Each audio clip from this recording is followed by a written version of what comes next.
মুহূর্তে আছেন আপনাদের সবার প্রিয় ডক্টর আলিফ, এবং যার ঘটনা আপনারা সবসময় শুনতে চান, শুনতে পছন্দ করেন, শুনতে ভালোবাসেন। এবং আমন্ত্রণ জানাচ্ছি আমাদের আজকের এই এপিসোডে ঘটনা শেয়ার করার জন্য। আমি যে ঘটনাটা এখন শেয়ার করব সেই ঘটনা হচ্ছে শ্রীমঙ্গলের একটি ঘটনা, এবং যার ঘটনা শেয়ার করব তিনি আমার অত্যন্ত কাছের একজন পরিচিত আঙ্কেল। যার ঘটনা, তিনি একটা চা পাতা কোম্পানিতে হাই পোস্টে চাকরি করতো। আমি তার নাম মেনশন করছি না। তার ফ্যামিলি থাকতো ঢাকায়, কারণ তার এক ছেলে ও এক মেয়ে ছিল। বড় ছেলেটা ঢাকায় পড়াশোনা করতো বিধায় তার ওয়াইফ ঢাকাতেই থাকতো। এখন এটা বর্তমানের চিত্র। আর যে আঙ্কেলের ঘটনা শেয়ার করছি সেই আঙ্কেল থাকতো শ্রীমঙ্গলে।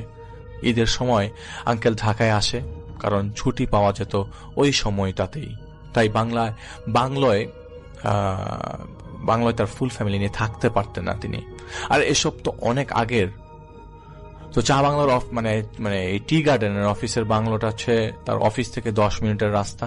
এখন যেই জায়গাটার ঘটনা শেয়ার করব, শুরুতে তিনি যখন পোস্টিং হয়ে বাংলোতে ওঠে তখন তার বড় ছেলের বয়স ছিল 2 বছর, এবং ঢাকাতে আন্টির তার মায়ের বাসায় থাকতো তার ছেলেকে নিয়ে। সেটা হবে 1991-এর দিকে। যেদিন তিনি ঢাকাতে রওনা হবে তার আগের দিন রাতের বেলা খুব বৃষ্টি হচ্ছে।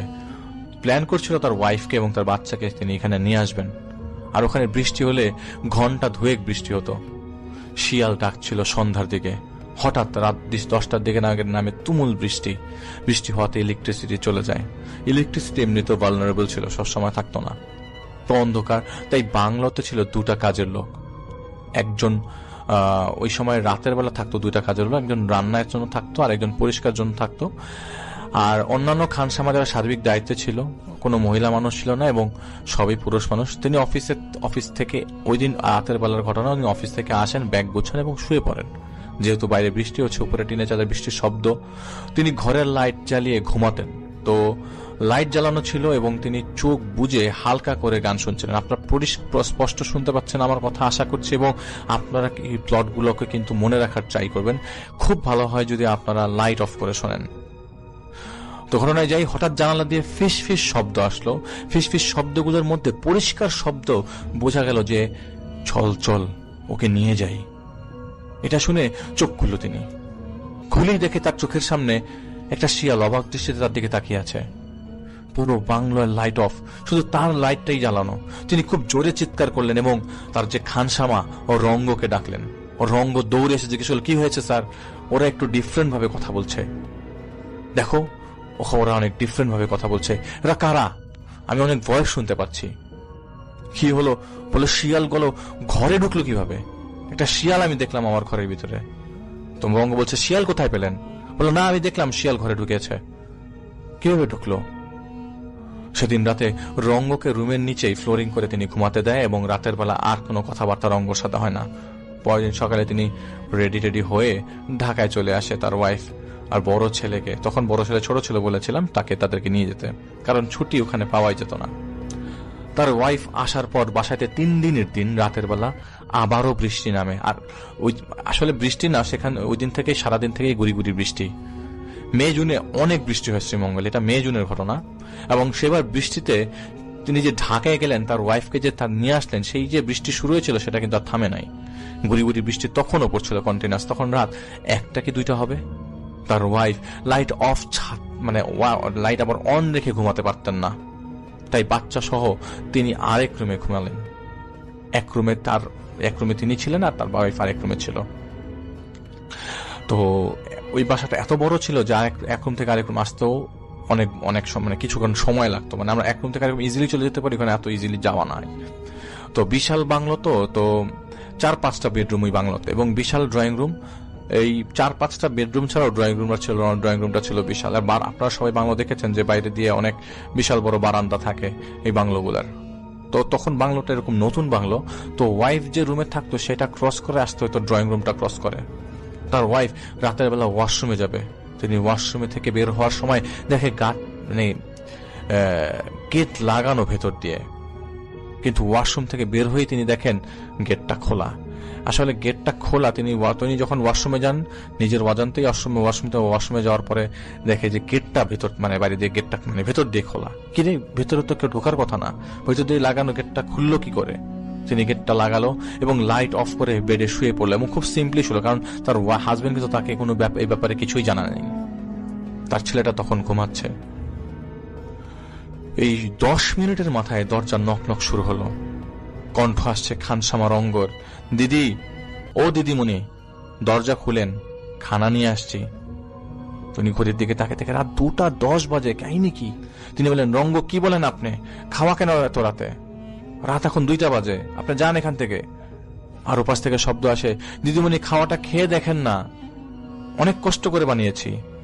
তখন বলল, রঙ্গ, তোমার তো দায়িত্ব খাওয়া বানানো না, তুমি দাও, খাওয়া নিয়েছ কেন? আর এত রাতে ডিস্টার্ব করো না, আমি ঘুমাবো। এরকম সাউন্ড আসে। আমার কিন্তু রাগ উঠছে। ওই পাশ থেকে রঙ্গ বলছে, আমার কিন্তু রাগ উঠছে। তার ওয়াইফ কোনো উত্তর না দিয়ে লাইট অফ করে শুয়ে পড়ে।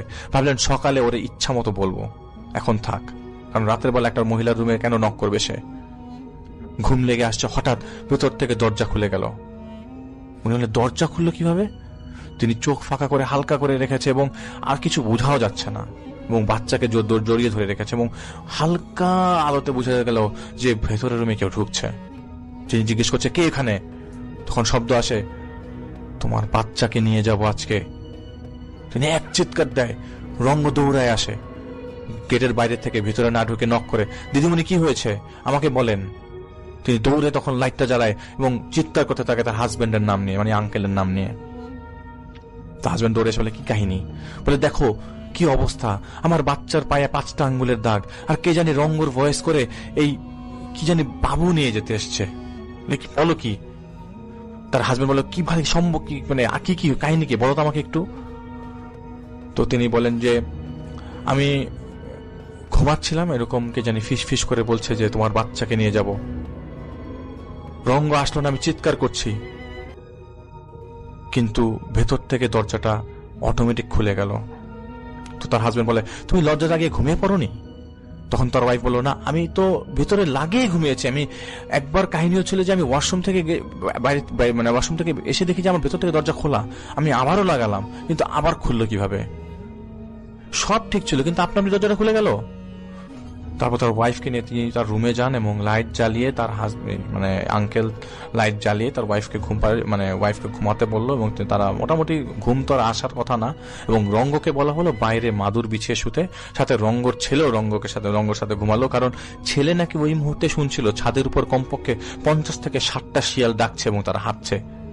টিনের মধ্যে কুতুর কুতুর কুতুর কুতুর শব্দ, এবং মানে টিনের মধ্যে যেভাবে হাঁটলে শব্দ হয় সেরকম শব্দ, মানুষ হাঁটলে না, কিছু একটা হাঁটছে অনেকগুলা। ছেলেরা দৌড়ে এসেছিল সে রাতে রঙ্গর কাছে। তো সেদিন রাতটা কোনোভাবে কাটে এবং তারা নির্ঘুম অবস্থায় রাত কাটায়। সকাল হয়, সারা রাত না ঘুমানোর কারণে আন্টি ঘুমালো সারাক্ষণ, আর আঙ্কেল বাচ্চাকে দেখলো, যেহেতু পরের দিন তার ডে অফ ছিল। সারাদিন আর বৃষ্টি হলো না, কিন্তু সন্ধ্যা থেকে আবারও বৃষ্টি নামলো। রাত 8টার মধ্যে খেয়ে সবাই শুয়ে পড়বে এমন অবস্থা, কিন্তু 8টার মধ্যে তারা খেয়ে গল্প করছিল। তো রাত 10টার দিকে ঘুমাতে গেল, রুমের মধ্যে এবার ফিস ফিস শব্দ আসছে, তার ছেলেকে নিয়ে যাবে। ফিস ফিস শব্দগুলো এভাবে আসলো, আসছি আমরা কিন্তু নিয়ে যেতে এসছি। আরো বলছে এবং নন স্টপ বলছে, আমরা আসছি, আমরা কিন্তু আজ নিয়ে যাব, এবং অন্য দিনের থেকে আজকের সাউন্ডটা আরো বেশি। একজনকে বলি দিতে হবে, একটাই বলি হোক, এই কথা বারবার বলছে। আর তিনি চিৎকার করে দাঁড়িয়ে গেলেন এবং গেটের বাইরে দেখলেন রঙ্গ নাই। দরজা খুলে ফেলেন রঙ্গকে ডাকার জন্য, দেখলেন রঙ্গ নাই, শুধু রঙ্গর ছেলে ঘুমিয়ে আছে। তিনি দরজা আবার লাগিয়ে ভেতরে ঢুকে দেখে রঙ্গ বাথরুমের পাশে দাঁড়ানো, মানে তিনি দরজাটা লাগিয়ে ভেতরে ঢুকতেই দেখে যে রঙ্গ বাথরুমের পাশে দাঁড়ানো, কিন্তু মাথা নিচু করে দাঁড়িয়ে আছে। তিনি দেখলেন, এই তুমি ভেতরে আসছো কেন, ভেতরে ঢুকলে কিভাবে? তার ওয়াইফ তখনও ঘুম। তাদের সাথে যে ঘটছে এখন এগুলা কিছুই অ্যাভয়েড করা যাচ্ছিল না। রঙ্গ হঠাৎ করে বলে উঠল, উনি জাগবেন না, আপনি চিৎকার করবেন না, আপনার সন্তানকে বলি দিতে হবে। তিনি বললেন, আমার রুম থেকে বের হও, কে আছো এখানে, আমার রুম থেকে বের করো, এই কে আছো? তিনি চিৎকার করলেন, তার ছেলেটাকে ঝাপটে ধরলেন। এই চিৎকারের মধ্যে তার ওয়াইফ উঠল না, কিন্তু তার ছেলের ঘুম থেকে উঠে গেল। তিনি বেডের কাছে গিয়ে ঝাপটে ধরে তার ছেলেকে জড়িয়ে ধরলেন এবং 3 কুল পড়া শুরু করলেন, এবং লা ইলাহা ইল্লাল্লাহু মুহাম্মাদুর রাসূলুল্লাহ পড়ছেন তো পড়ছেন, কন্টিনিউয়াসলি পড়ছেন। হঠাৎ করে দেখলেন যে কোনো সাউন্ড নাই, রুমের মধ্যে কোনো শব্দ নাই। তিনি দেখলেন কেউ নাই। চোখ খুললেন, তার ওয়াইফকে জাগানোর ট্রাই করলেন, ওয়াইফ জেগে গেল। বলল, কি হয়েছে, কি খায়নি? তখন তিনি বললেন আবারও সেই জিনিসটা আসছে। তিনি সকালে চা খাচ্ছেন এবং চিন্তা করছেন যে কিভাবে তার ওয়াইফকে এই সকালবেলার মধ্যে ঢাকা দিয়ে আসা যায়। ঢাকাতে চলে আসবেন এমন সময় শশীধর নামের যে বাবুর্চি আছে সে আসলো এবং বলল যে স্যার, আপনি যে ঝামেলায় পড়েছেন তা আমি রঙ্গ থেকে শুনেছি। আমাদের এলাকায় একজন পাগল হুজুর আছে, তাকে একবার এনে বাসাটাকে বেঁধে দিবেন। এরকম বলতে তিনি বলেন যে ঢাকা যাওয়ার আগেই বলবো বাংলাটা ছেড়ে দিতে চাচ্ছি, তো এখন তো চলে যাব, ওদেরকে দিয়ে আসতে যাচ্ছি, এখনই কি চাও নাকি? তো বলে যে স্যার এখনই ব্যবস্থা করে ফেলি, এর আগে ওদেরকে ঢাকায় উনি বলছিলেন যে ঢাকায় দিয়ে আসি নাকি, বলে না আপনি চাইলে আমি আজকেই ব্যবস্থা করতে পারবো। তো শশীধর ওই বললো যে উনি তো বেশি দূরে না, উনি আমাদের আশেপাশে বস্তির পাশে থাকে, তো ওনাকে চাইলেই নিয়ে আসা সম্ভব। ওই একটা পাগল হুজুর, কিন্তু মানুষ মারাত্মক। তো ওই হুজুরটাকে নিয়ে আসে ঠিক দুপুর 2টার দিকে, এবং পাগল হুজুর এসে বলে এই জায়গাটাতে মাংসের গন্ধ পাচ্ছে কেন? তো আঙ্কেল বলে কি বলছে, কি পাগল নাকি, মাংস রান্না হয়েছিল, এটা সত্য? তো আঙ্কেল বলে উঠলে হ্যাঁ, আজকে তো মাংস রান্না হয়েছিল দুপুরে। বলে না, আমি অন্য কিছুর মাংসের গন্ধ পাচ্ছি, আমাকে উত্তরের গেটের দিকে নিয়ে যান। তো তিনি তো ওই বাসায় আগে কখনো আসেন নাই, তো উত্তরের গেট কিভাবে আছে জানলেন কি করে? তিনি সবাইকে নিয়ে গেলেন এবং উত্তরের গেটে দিয়ে গেলেন। তিনি গেলেন এবং বাড়ির পেছনের পরিত্যক্ত জায়গায় পচা গন্ধ আসছিল। ওখানে আগে রঙ্গ গেলেও কিন্তু কিছু দূর আগানোর পর আর যেতে পারলো না। তো গন্ধের চোটে তাকে ব্যাক করতে হলো। পরে মুখে কাপড় বেঁধে রঙ্গ, শশীধর এবং সেই পাগলা হুজুর গেল ওখানে। সেখানে গিয়ে দেখে যে গোল করা অবস্থায় 10টা শিয়ালের মাথা পড়ে আছে। সেই পাগলা হুজুর বলল থাক ধরার দরকার নাই, এগুলো পুরাই দিতে হবে। ওই দেখ তাকিয়ে আছে আমার দিকে। তো ওরা আশেপাশে তাকাচ্ছে, কে তাকিয়ে আছে আপনার দিকে?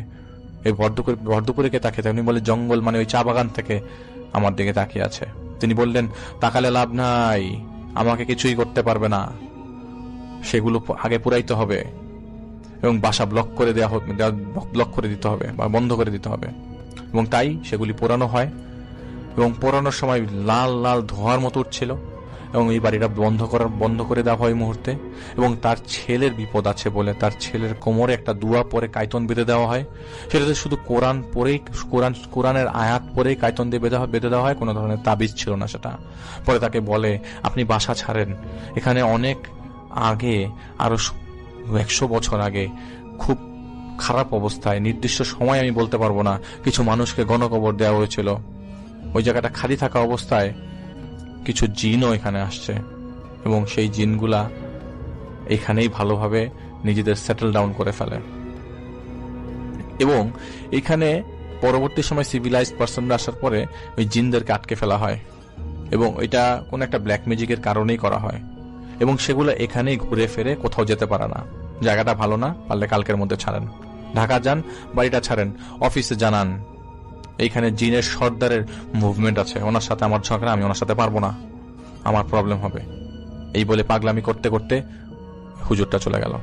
তিনি সাথে সাথে ঢাকা রওনা হন, এবং বিকালের মধ্যেই অফিসের গাড়ি তার অফিসের ড্রাইভারকে দিয়ে সাথে সাথে রওনা দিয়ে দেয়, কারণ রাস্তা ভালো না, রাস্তার মধ্যে আবার ডাকাত পড়তে। এবং ওই দিন লাকিলি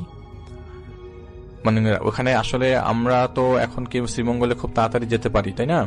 কিন্তু এখন যতটা তাড়াতাড়ি চলে যাওয়া যায় তখন এত তাড়াতাড়ি চলে যাওয়া যেত না, কারণ অনেক দূর ঘুরে যেতে হতো এবং রাস্তার মাঝখানে ডাকাতের পাল্লায় পড়তে হতো। তো তারা বিকাল 3:30-4টার মধ্যে রওনা দিয়ে দেয়। তো শ্রীমঙ্গল আসতে তখন ফেরি পার হওয়ার লাগতো। মজার বিষয়, ফেরিটা পার হওয়ার আগে তিনি একটা পুলিশ অফিসার পায় যিনি ঢাকা আসবেন।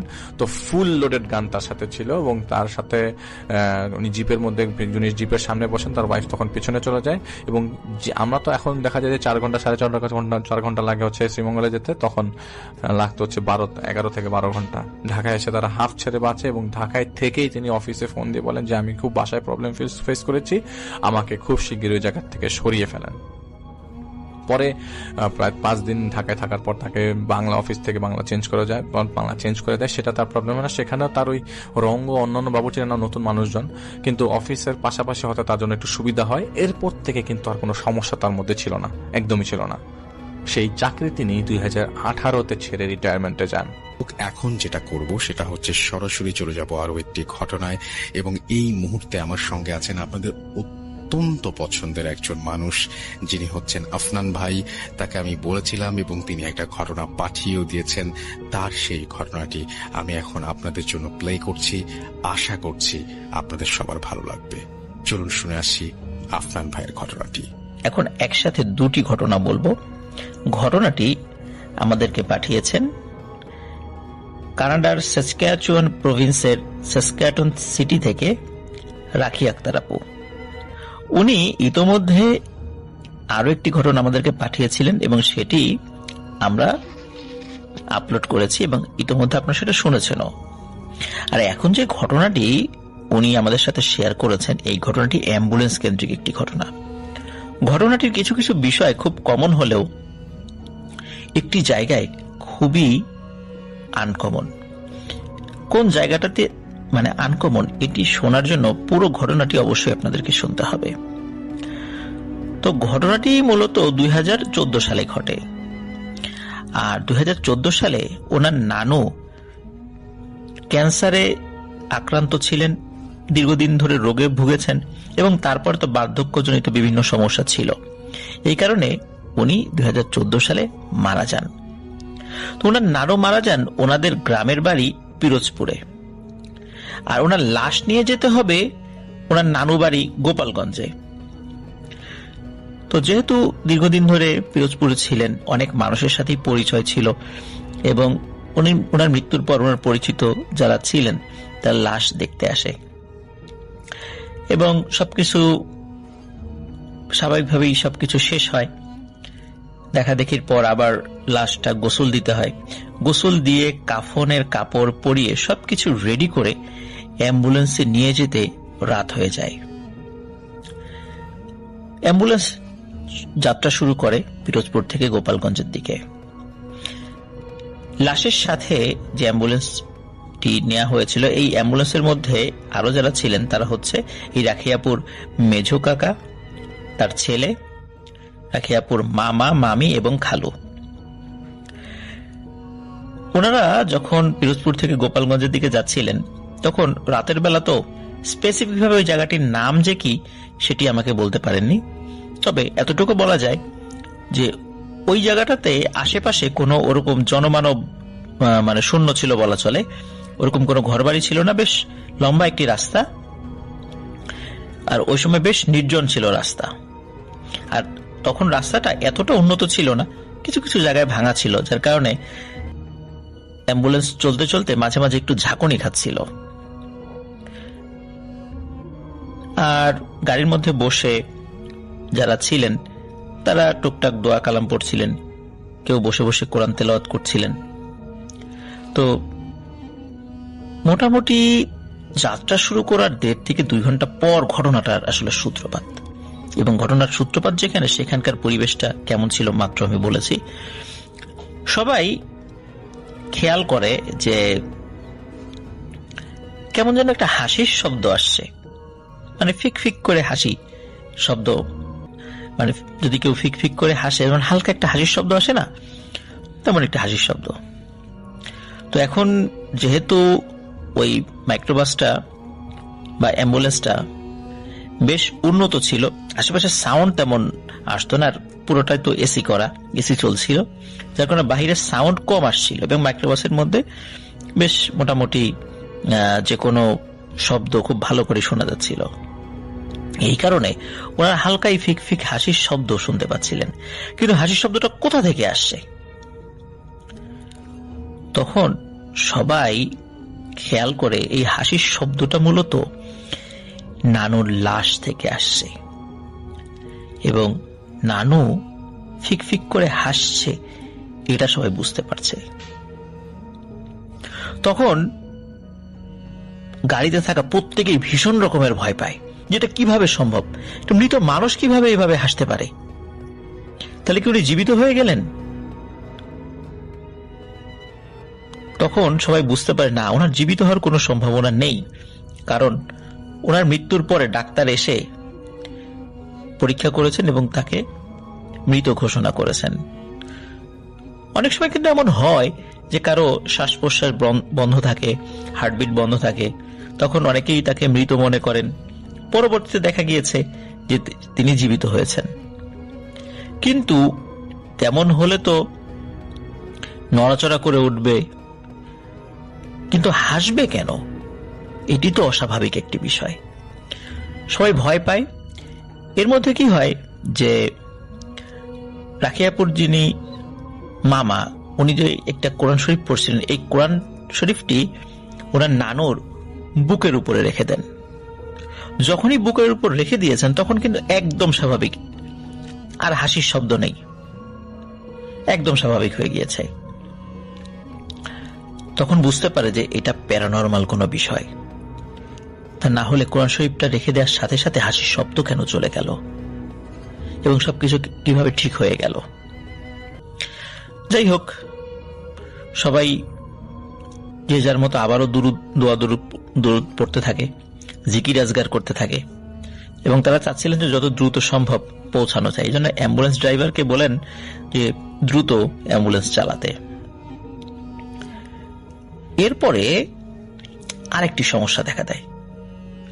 সমস্যা হচ্ছে যে ওনারা মনে করছিলেন যে লাশটি মনে হয় এবার নড়াচড়া শুরু করেছে। প্রথমে মনে করেছিলেন যে তাদের সকলের মনের ভুল। কেন? যেহেতু রাস্তায় ঝাঁকুনির ফলে স্বাভাবিকভাবেই লাশ নড়তে পারে, তো লাশ যে নড়বে বা নড়ছে এটা তো একদম স্বাভাবিক বিষয়। কিন্তু প্রিয় লিসেনার্স, গাড়ির ঝাঁকুনির ফলে নড়া আর নিজে নিজে নড়া, এটার দুইটার মধ্যে কিন্তু পার্থক্য রয়েছে। ওনারা কিন্তু একজন বিষয়টা দেখছিলেন না। অ্যাম্বুলেন্স চালক ব্যতীত প্রত্যেকেই যারা গাড়িতে ছিলেন তারা এটা খেয়াল করছিলেন যে লাশ নড়ছে। রাখিয়াপুর যিনি মেজ কাকা এবং তার ছেলে, তারা দুজন পরামর্শ করে যে লাশের মাথার দিকের বাঁধন এবং পায়ের দিকের বাঁধন এবং বুকের উপর যে বাঁধনটা থাকে কাফনের কাপড়ের, এই বাঁধনটা তখন খোলা ছিল। তখন বলে যে এটা খোলা থাকার কারণে হয়তো বা মনে হচ্ছে নড়ছে, তাহলে এই বাঁধনটা আমরা দিয়ে দিই। লাশটা কিন্তু কফিনের মধ্যে ছিল না, এটা বলে রাখি। অ্যাম্বুলেন্সের মধ্যে একটা স্ট্রেচার থাকে, ওইটার উপরে ছিল। তখন রাখিয়াপুর মেজ কাকা এবং তার ছেলে দুজন মিলে ওই ওনার নানুর ডেড বডির শরীরের মাথার দিকে, পায়ের দিকে এবং বুকের উপরে ফিতা বেঁধে দেন। যে কাফনের কাপড়ে কিন্তু ফিতা থাকে, মানে সুতার মতো এক ধরনের ফিতা থাকে যেটা দিয়ে বাঁধা থাকে আর কি, আপনারা অনেকেই সেটা দেখেছেন। তো সেটা বেঁধে দেয়। সেটা বেঁধে দেওয়ার পর তখন মনে হলো যে একদম স্বাভাবিক, এখন আর কোনো সমস্যা নেই। তখন সবাই চিন্তা করে যে হ্যাঁ, আসলে এই কারণে নড়ছিল, কারণ হচ্ছে যে গাড়িতে ঝাঁকুনি লাগছিল। তো গাড়ি চলছে,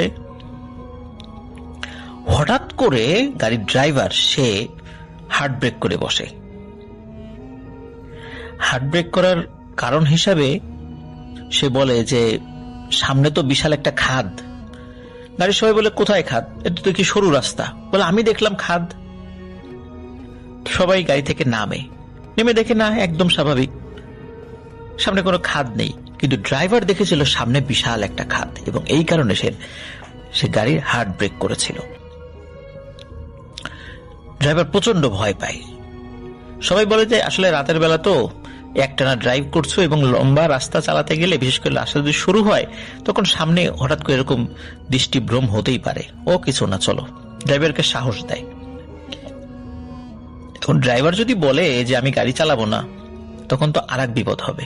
এই রাতের বেলা লাশ নিয়ে, তারপর গাড়িতে মহিলা মানুষ আছে, সবকিছু মিলে একটা বিশাল হ্যাপহ্যাজার্ড সিচুয়েশন তৈরি হবে।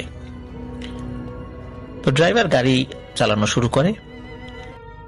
চালানোর পর ড্রাইভার বলছে যে গাড়ি এত ভার হয়ে গেল কিভাবে? একটু আগেও তো এত ভারী মনে হচ্ছিল না, হঠাৎ করে এত ভারী মনে হচ্ছে গাড়ি চলছেই না, গাড়ি উনি টানতেই পারছিলেন না। তখন গাড়িতে অন্য যারা ছিলেন প্রত্যেকেই তারা উচ্চস্বরে জিকির আজগার শুরু করে দেন, এবং সবাই বলেন যে বাড়িতে না পৌঁছানো পর্যন্ত কেউ কোরআন তেলাওয়াত এবং জিকির আজগার কেউ থামাবে না। সত্যি তাই। যখন জিকির আজগার একটু জোরে জোরে তেলাওয়াত শুরু করে, তখন গাড়িটা আস্তে আস্তে কিছুটা হালকা মনে হতে থাকে ড্রাইভারের কাছে, এবং এইভাবে সে গাড়ি টেনে সে পৌঁছে যায় তাদের গন্তব্যে। সেখানে যাবার পর স্বাভাবিকভাবেই ওনার নানুর দাফন কাফন সম্পন্ন হয়। পরবর্তীতে আর কোনো সমস্যা হয়নি। কিন্তু একটি বিষয় কেউ বুঝতে পারেনি, সেটি হচ্ছে যে এই রাখি আক্তার আপুর নানু কিন্তু একদম স্বাভাবিকভাবে মারা গিয়েছেন, বার্ধক্যজনিত কারণে মারা গিয়েছেন। তারপর ওনার ক্যান্সার ছিল, ওনার মৃত্যুর এটা একটা বড় কারণ ছিল। কিন্তু অস্বাভাবিকভাবে কিন্তু ওনার মৃত্যু হয়নি, এবং খুবই সিম্পল, যেটা অনেকের সাথেই ঘটে, যেভাবে হয় মৃত্যু সেভাবেই হয়েছে। কিন্তু তারপরেও কেন এমনটা হলো ওনার লাশের সাথে? কেনই বা গাড়ির মধ্যে উনি ফিক ফিক করে হাসছিলেন? কেনই বা লাশ নড়ে উঠছিল? কেনই বা হঠাৎ করে সামনে ড্রাইভার খাদ দেখেছিল? কেনই বা গাড়ি ভারী হয়ে যাচ্ছিল? এটির উত্তর ওনারা বের করতে পারেননি। কারণ তাদের কথা ছিল যে অনেক ক্ষেত্রে অপমৃত্যু যাদের হয়, এই ধরনের লাশ টানার ক্ষেত্রে গাড়ির এরকম ভার হয়ে যায়, গাড়িতে বিভিন্ন ধরনের সমস্যা হয়। কিন্তু একদম স্বাভাবিক মৃত্যুর ক্ষেত্রে এমনটা কি হতে পারে, এটা ওনাদের কারোরই জানা ছিল না। রাখি আপু ওই সময় শ্বশুর বাড়ি ছিলেন। তো ওনার আম্মুর কাছে যখন তিনি ওনার নানুর লাশ দেখার জন্য আসার ইচ্ছা প্রকাশ করেন, তখন ওনার আম্মু নিষেধ করে দেন। ওনার আম্মু বলেন যে তুমি দূর থেকে তোমার নানুর জন্য দোয়া করো। যদিও বা রাখি আপু আসতে চাচ্ছিলেন, কিন্তু উনি আসেননি। এর পেছনে কারণ হলো যে রাখি আপুর সাথেও বেশ কিছু প্যারানরমাল বিষয় ছিল, যার কারণে ওনার আম্মু চাননি যে এখানে আসার পরে সেই বিষয়টি আরো প্রকট হোক বা কোনো ধরনের সমস্যার সৃষ্টি হোক। এই কারণেই ওনার আম্মু আসতে নিষেধ করেছিলেন। ধন্যবাদ রাখি আপু। থ্যাংক ইউ সো মাচ, আপনার ঘটনার জন্য আপনাকে অনেক ধন্যবাদ। এবং আমি এখন যেটা করব সেটা হচ্ছে চলে যাব সরাসরি আমাদের পরবর্তী যে অতিথি আছেন তার কাছে। আসসালামু আলাইকুম রাসেল ভাই, আমি মোহাম্মদ মুস্তাফিজুর রহমান মনির, ঢাকা উত্তরা দক্ষিণখান থেকে। তো রাসেল ভাই, আমার প্রথম ঘটনাটা শেয়ার করার জন্য আপনাকে অসংখ্য ধন্যবাদ। প্রথম ঘটনা শেয়ার করার পরে আমি উৎসাহ পেয়ে আমি দ্বিতীয় ঘটনাটা আবার আপনাকে পাঠাচ্ছি। যে ঘটনাটা ভালো লাগে আপনি শেয়ার করবেন। তো রাসেল ভাই, আমি সরাসরি ঘটনা চলে যাই। আমি ঘটনাটা ঘটে 2016 কিংবা 17 সাল এরকম সময়। আর ঘটনাটা হচ্ছে যার সাথে ঘটে সে হচ্ছে আমার ফুপুর ননদের সাথে ঘটে ঘটনাটা 2017 কিংবা 17 সালে। তো যে আমার ফুপুর যে ননদ, সে বিয়ে করে 2010-এর দিকে। বিয়ে করার প্রায় 5-6 বছর হয়ে যায়। তারা অনেক চেষ্টা করে একটা বাচ্চা নেওয়ার জন্য, তাদের আসলে বাচ্চা হচ্ছিল না। তো তারা অনেকভাবে চেষ্টা করে, ডাক্তার, কবিরাজ বিভিন্নভাবে চেষ্টা করে, কিন্তু তারা আসলে চেষ্টা করার পরে হচ্ছিল না। তারা চিন্তা করে যে আল্লাহ যখন আমাদের কপালে রাখে নাই, তো একটা বাচ্চার দত্তক নেই। এরকম তো অনেক বাচ্চাই থাকে যাদের বাবা মা নেই অথবা ফেলে রেখে চলে যায়। তো এরকম একটা বাচ্চাকে আমরা মানুষ করে বড় করব।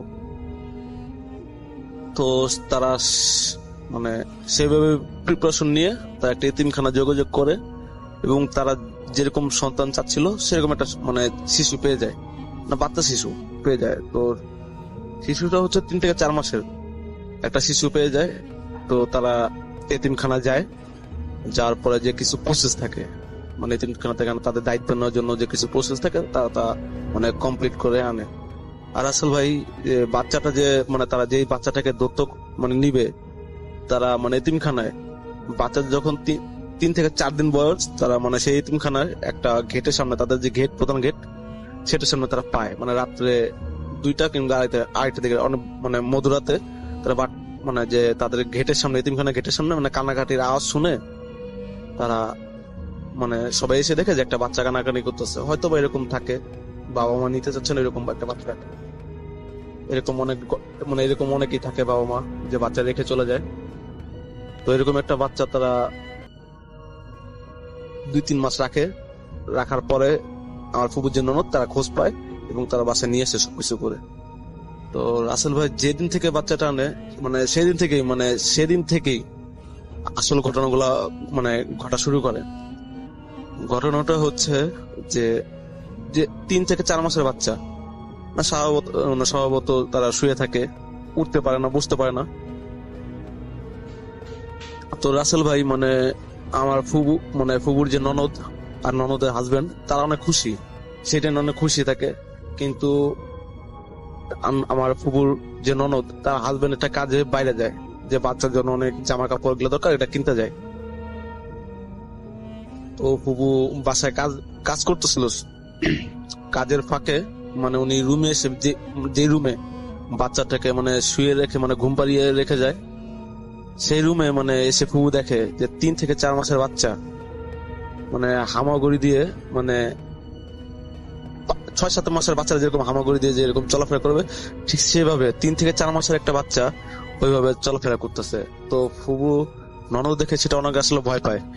আর ফুবুরা থাকে সাধারণত আলাদা, মানে ফুবুর যে ননদ তারা থাকে আলাদা, স্বামী আর স্ত্রী আলাদা বাসায় থাকে, আর তাদের যে মানে শ্বশুর শাশুড়ি তারা আলাদা থাকে।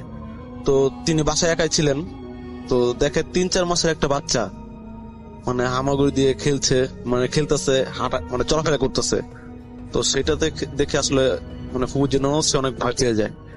তো তার যে হাজবেন্ড তাকে সে বাসায় আনার পরে মানে বিষয়টা তারা নর্মালি নেয়, যেরকম হয়তো বা মনের ভুল, মানে কোনো বাচ্চা হয়নি, এতদিন বাচ্চা পায়নি, প্রথম মানে একটা বাচ্চা তাদের ঘরে, তো এরকম মনের ভুল করে এরকম মানে এটা ছেড়ে দেয়, বিষয়টা ভুলে যায়।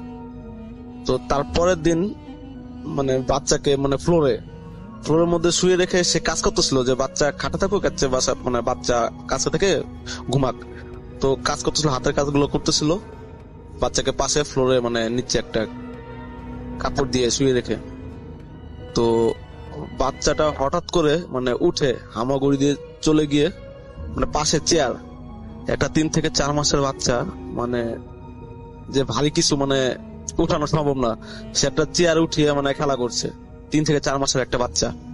তো সেটা দেখে তার মানে মানে ফুবুর যে ননদ সে আসলে প্রচন্ড ভয় পায়, এবং প্রচন্ড ভয় পেয়ে সে তার রুমের দরজা খুলে পাশের রুমের আশেপাশের লোক ডেকে এনে বলে যে এরকম বাচ্চা কিন্তু তখন সাথেই আছে, মানে বাচ্চা শুয়ে আছে, তখন এরকম চলাফেরা করতেছিল না, কিন্তু বাচ্চার সাথে শুয়ে আছে।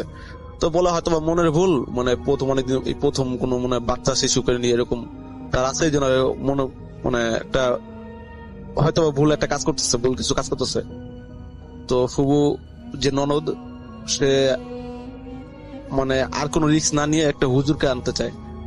তো সেদিনও মানে ফুবুর যে ননদ সে বাইরে থাকে, তো ফুবুর ননদ তার হাজবেন্ডকে বলে দিয়েছে যে মানে একটা হুজুরকে ডেকে না একটু দেখাইতে, কোনো যদি সমস্যা হয়ে থাকে, বাসা যদি কোনো সমস্যা থাকে, শিশু বাচ্চা হয়তো বা কোনো কিছুর আসর অথবা নজর পড়তে পারে। তো সেই জন্য আসলে তার হাজবেন্ড আসার সময় একটা হুজুর আনে। হুজুর আনার পর মানে সে গেট খুলতে যায়, যে আমার ফুবুর ননদ সে গেট খুলতে যায় যে কে আসলো। মানে যখন হুজুরটা যখন রুমে ঢুকে, তখন থেকে রাসেল ভাই মানে বাচ্চা শিশুকে যে একটু আগে ঘুম পাড়িয়ে রাখছে তাকে খুঁজে পাওয়া যাচ্ছে না রুমের মধ্য থেকে। তো হুজুর বিষয়টা বুঝতে পেরে মানে আর কিছু বলে না, সে চলে যায়, দোয়া দুরুদ পরে মানে পানি ছিটা দিয়ে চলে যায়, বলে যেটা সমস্যা না, হয়তো বা এরকম সমস্যা হইতে পারে। তো রাসেল ভাই তারপর থেকে মনে করেন আরো ভয়ানক ঘটনা ঘটতে থাকে। যেমন শুধু তাকে স্বপ্ন দেখায় যে তোমাকে আমি মা ভাবছিলাম, তুমি আমাকে এটা কি করলা, তুমি হুজুর আনলা কেন, আমি তো তোমার কোনো ক্ষতি করি নেই। তো রাসেল ভাই যে হুজুর আনছিল মানে সে বলে গেছে যে আপনাদের কোনো ক্ষতি করবে না, হয়তো বা সে আপনাদেরকে খুব পছন্দ করছে, অথবা আপনাদের কোনো জিন মানে আপনাদের কোনো বাচ্চাও ছিল না, সেই জন্য মানে আপনাদেরকে একটা বাচ্চা দেওয়ার জন্য সে জিনের যে বাচ্চা তাকে আপনাদের দিয়ে গেছে, অন্তত মানে আপনার কাছে ভালোভাবে মানুষ করুক, যে আপনাদের কোনো বাচ্চা নেই, আপনার হয়তো ভালো মতো মানে পড়ালেখা করবেন, মানুষ করবেন। তো রাসেল ভাই তারপর থেকে বাচ্চাটাকে খুঁজে পাওয়া যায় নাই। তো এর মধ্যেই মানে আরেকটা মানে অলৌকিক ঘটনা ঘটে যায়, তা হচ্ছে যে সে ফুবুর ননদ সে একটা বাচ্চা মানে কনসেপ্ট করে পেটে, তো এটা তো সবাই অবাক হয়ে যায় যে আসলে হইলোটা কি, যে 10 বছর ধরে মানে 6-7 বছর ধরে ট্রাই করছে, ডাক্তার কবিরাজ এমন কিছু না যে ট্রাই করা নাই, কিন্তু হঠাৎ করে এটা হয়ে যাওয়ার পরে সবাই হতবাক হয়ে যায়, কিন্তু সবাই মনে মনে খুশি থাকে যে যাক আল্লাহ হয়তো এই সুলিয়ে দিয়ে দিছে। তো রাসেল ভাই কনসেপ্ট করার পরে বাচ্চা হয়, খুব মানে সাধারণ বাচ্চা, যে মানুষ নর্মাল থাকে সেম এরকম বাচ্চা। কিন্তু রাসেল ভাই বাচ্চা যখন 5 থেকে 6 মাস হয়ে যায়, মানে যেই কনসেপ্ট করার পরে যে বাচ্চাটা হয়ে যাওয়ার পরে সেই শিশুটা যখন একা একা থাকে, মানে কেমন জানে একা একা, মানে একা একা খেলে, হাসি উপর দিকে তাকিয়ে মানে একা একা খেলে, বাচ্চাটা একা একা খেলে। আর যখন মানে বাচ্চা যখন একটা দোলনা কিনে, তো রাসেল ভাই তাকে মানে যে ফুপুর যে ননদ, সে ঘুম পেরিয়ে রেখে হয়তোবা গোসল করতে অথবা কোনো কাজে যায়, মানে টুকটাক মানে রান্না করতে যায়, মানে ঘুম পাড়িয়ে রেখে যায়। তো যখন আসে হয়তো এরকম আছে 1 মিনিট পরেও আসে যে বাচ্চাটা কি করতেছে আমার, এর আগে একটা ঘটনা ঘটে গেছে, বাচ্চাটা দেখতে আসে। তো রাসেল ভাই মাঝে মাঝে দেখে যে মানে বাচ্চাটা, যে বাচ্চাকে 2 মিনিট আগে ঘুম পাড়িয়ে রেখে গেছে, সেই বাচ্চাটা দোলনার মধ্যে মানে বসে দোল খাচ্ছে, আর দোলনাটা অটোমেটিক মানে নাড়াচাড়া করতেছে, মানে কেউ নাড়া দিচ্ছে আর বাচ্চাটার সাথে খেলাধুলা করতেছে, মানে খেলা করতেছে। বাচ্চাটা মানে বাচ্চাটা হাসি খুশি, তো তেমন কোনো ক্ষতি হয় না। তো রাসেল ভাই যেই ফুবুর ননদ, তাকে মাঝে মাঝে স্বপ্ন দেখায় যে দেখো তোমাকে আমি মা বলে জানি, তুমি আমাকে মা মানে সন্তান হিসেবে নিয়ে গেছিলা, তুমি আর এরকম কিছু করো না যেটাতে আমি আর দূরে চলে যাই, এটা আমার বোন মনে করে আমি ওর সাথে খেলি, আর দয়া করে কবিরাজ অথবা যে এরকম এনে আমাকে দূরে পাঠায় দিও না, আমি আমার বোনের কোনো ক্ষতি করব না, আমি আমার বোনের পাশে আছি, প্লিজ আমাকে আর দূরে সরা রেখো না, আমি তোমাদের সামনে হয়তো বাঁচবো না, কিন্তু আমাকে দূরে সরা রেখো না, এটা আমার বোন, আর বোন মনে করে আমি মানে খেলি, ওর সাথে আসি, ওর সাথে দেখা করি, কিন্তু তোমরা মানে আমাকে ভাই বোনের মধ্যে মানে আর কোনো মানে দূরে সরা রেখেও না, এরকম একটা কিছু স্বপ্ন দেখায়। তো কবিরাজ, তারা অনেক কবিরাজ দেখায়, এরপরে অনেক কবিরাজ দেখায়, কিন্তু রাসেল ভাই কোন কবিরাজের সমাধান মানে দিতে পারছিল না। তো লাস্ট একটা কবিরাজ আছে, যে উনি আসে মানে বলে যে দেখেন আসলে মনে একটা টাইম নেয়, কবিরাজ একটা টাইম নেয় যে আমাকে 2-3 দিন সময় দেন, আমি হাজির করে আমি মানে আপনাদেরকে সবকিছু জেনে আপনাকে জানাচ্ছি।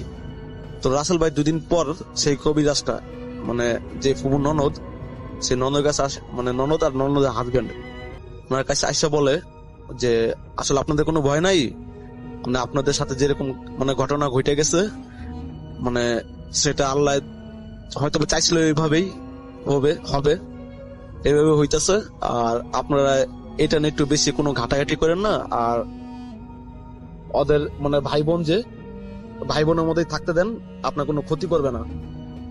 তো রাসেল ভাই এইটাই ছিল ঘটনা। আর রাসেল ভাই সেই বাচ্চাটার এখন মোটামুটি 3 থেকে 4 বছর বয়স। তো রাসেল ভাই বাচ্চাটার সাথে এখনো ওই জিনটা, ওর যে ভাই, ওই যে জিন শিশু বাচ্চা, রাসেল ভাই এখনো দেখা করতে আসে, কিন্তু বাচ্চাটা ছাড়া মানে যে 3-4 বছর যে বাচ্চাটা হয়েছিল, ওই বাচ্চাটা ছাড়া এখনো কেউ দেখতে পারে না। আর এটা তার পরিবার এখন মানে মেনে নিয়েছে যে অথবা যখন ক্ষতি করে না, তার বোন এইভাবে এখনো চলে আসতেছে। আর মানে সব তার যে আমার যে ফুবু যে ননদ, তার মানে স্বপ্ন এখন আর আসে না, কিন্তু সেই বাচ্চাটা সাথে এখন সবসময় থাকে, আর মানে এরকম কোনো ক্ষতি হয় নাই। তো রাসেল ভাই এইটা ছিল ঘটনা। যদি ঘটনাটা ভালো লাগে থাকে শেয়ার করে দিবেন। ধন্যবাদ রাসেল ভাই। Thank you so much. আপনার ঘটনার জন্য আপনাকে অনেক ধন্যবাদ। এবং আমি এখন যেটা করব সেটা হচ্ছে চলে যাব সরাসরি আমাদের পরবর্তী যে অতিথি আছেন তার কাছে। তো প্রথম যে ঘটনাটি বলছি, এটা একটা ব্ল্যাক ম্যাজিক বা তাবিজ টোনার একটা ঘটনা। এটা ঘটেছিল কুমিল্লা শহরের কোনো এক বাড়িতে। তো সেটাই আমি আজকে আপনাদেরকে বলছি। তো আমার এক পরিচিত ভাই ছিল, ওই ভাইয়ের নাম ছিল কাউসার। তো কাউসার ভাই, ওনার ফ্যামিলি মেম্বার ছিল উনি আর ওনার ওয়াইফ। তো উনি কোনো এক সময় চাকরি সুবাদে কুমিল্লায় থাকতেন। এটা হয়তো 2016 সালের দিকে একটা ঘটনা। তো কাউসার ভাই উনি যে ফ্ল্যাটটা থাকতো সেটা ছিল 3 তলা এবং ওনার ছাদটা ছিল 7 তলায়।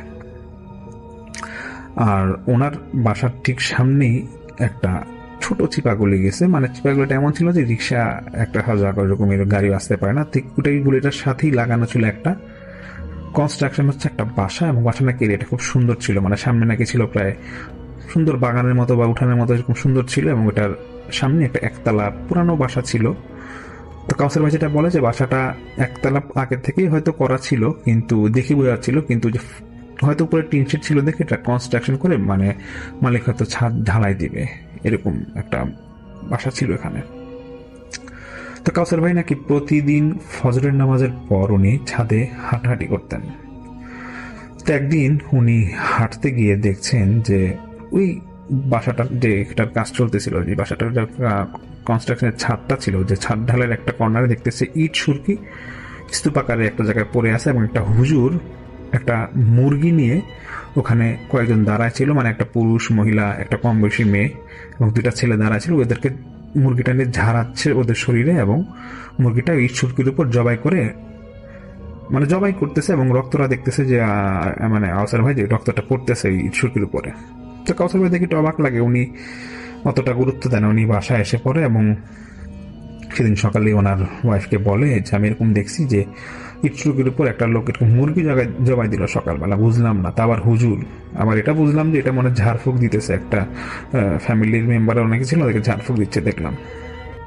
তো ভাবিও মানে আর ওই কাউসার ভাইয়ের ওয়াইফ ওইটা ততটা গুরুত্ব দেয় না, বলে দেখছো আর কি হয়েছে। আর